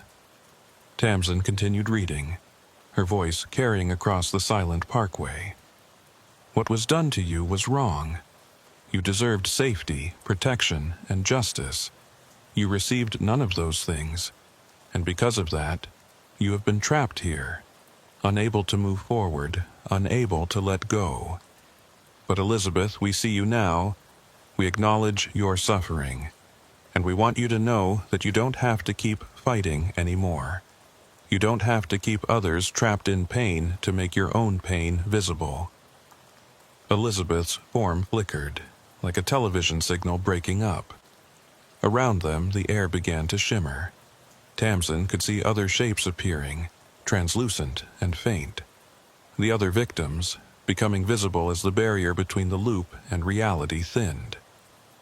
"We're asking you to release them," Tamsin said, "and we're asking you to release yourself. What happened to you was a tragedy, but you don't have to let it define eternity. You can let go, you can rest." For a long moment, nothing happened. Elizabeth stood before them, her expression unreadable, and then, so quietly that Tamsin almost missed it, she spoke, not inside their heads, but with an actual voice cracked and broken from decades of disuse. "He never said he was sorry. He never admitted what he did.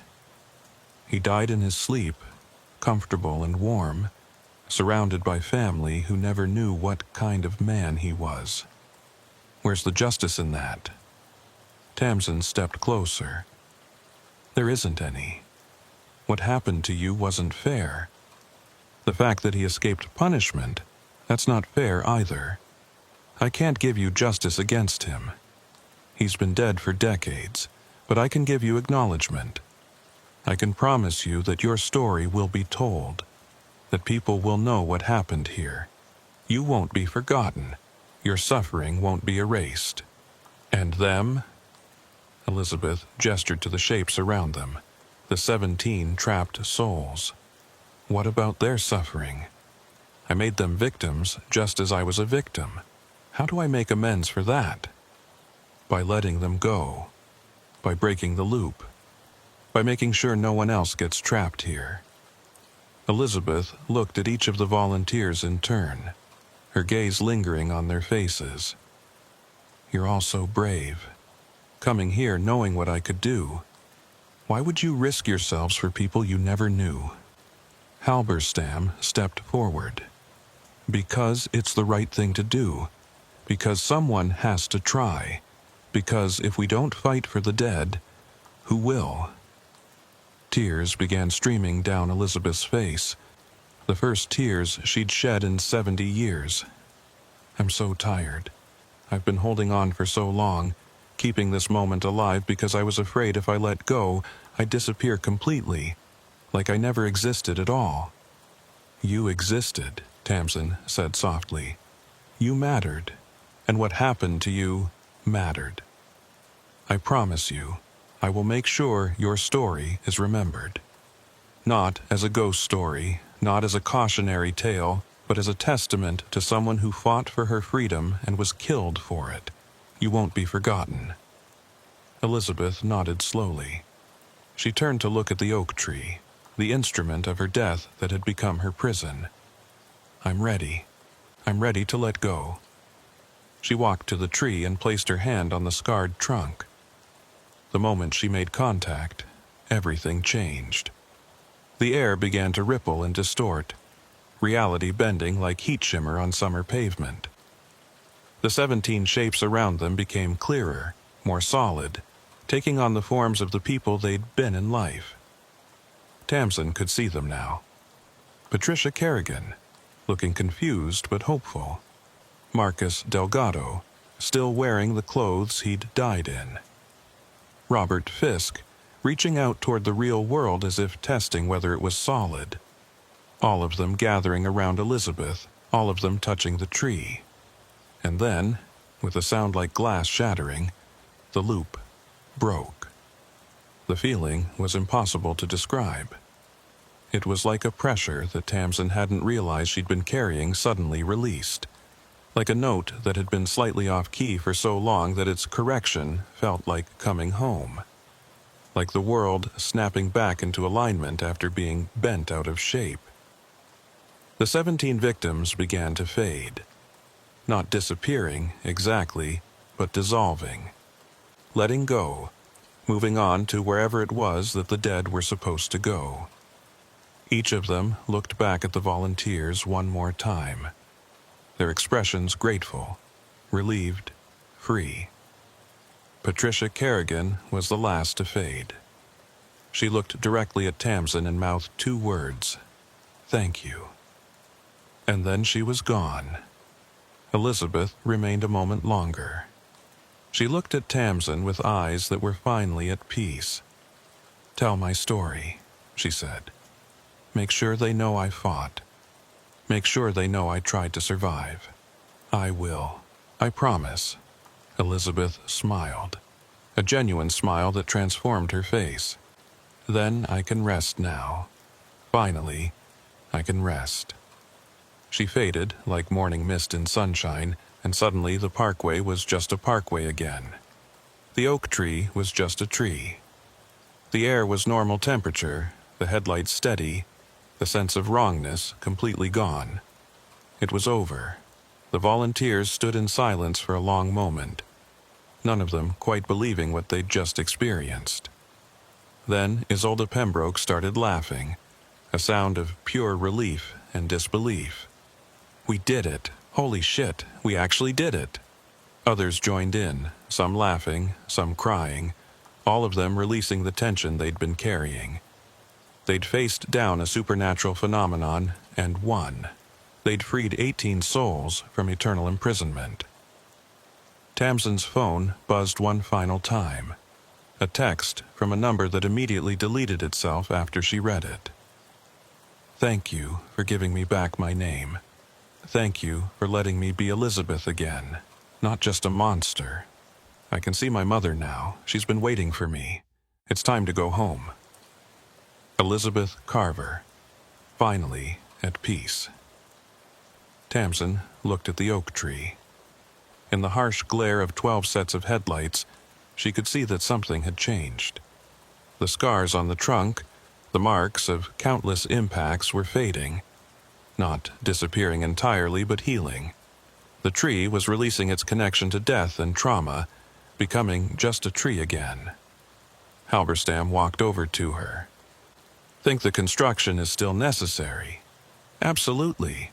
Just because the supernatural element is gone doesn't mean this isn't still a dangerous curve. We should still install the barriers, improve the lighting, make it as safe as we can for living drivers." "Agreed. But maybe we can add something else, a small memorial plaque, something that tells Elizabeth's story, so people know what happened here." Tamsin nodded. "I'd like that, and I think she would too." They spent the next hour dismantling their impromptu vigil, moving the vehicles off the shoulder, documenting what had happened for their own records, even though they knew no official report would ever capture the truth of it. As they prepared to leave, Tamsin took one last look at mile marker 47.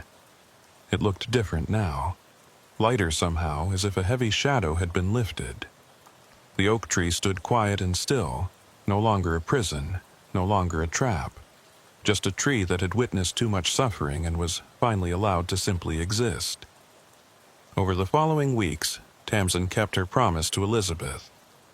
She researched the full story, contacted historians and journalists, and worked to ensure that Elizabeth Carver's name became associated not with a haunted location, but with a victim of domestic violence who had fought for her freedom. A small memorial was installed near the oak tree, bronze plaque on a stone marker.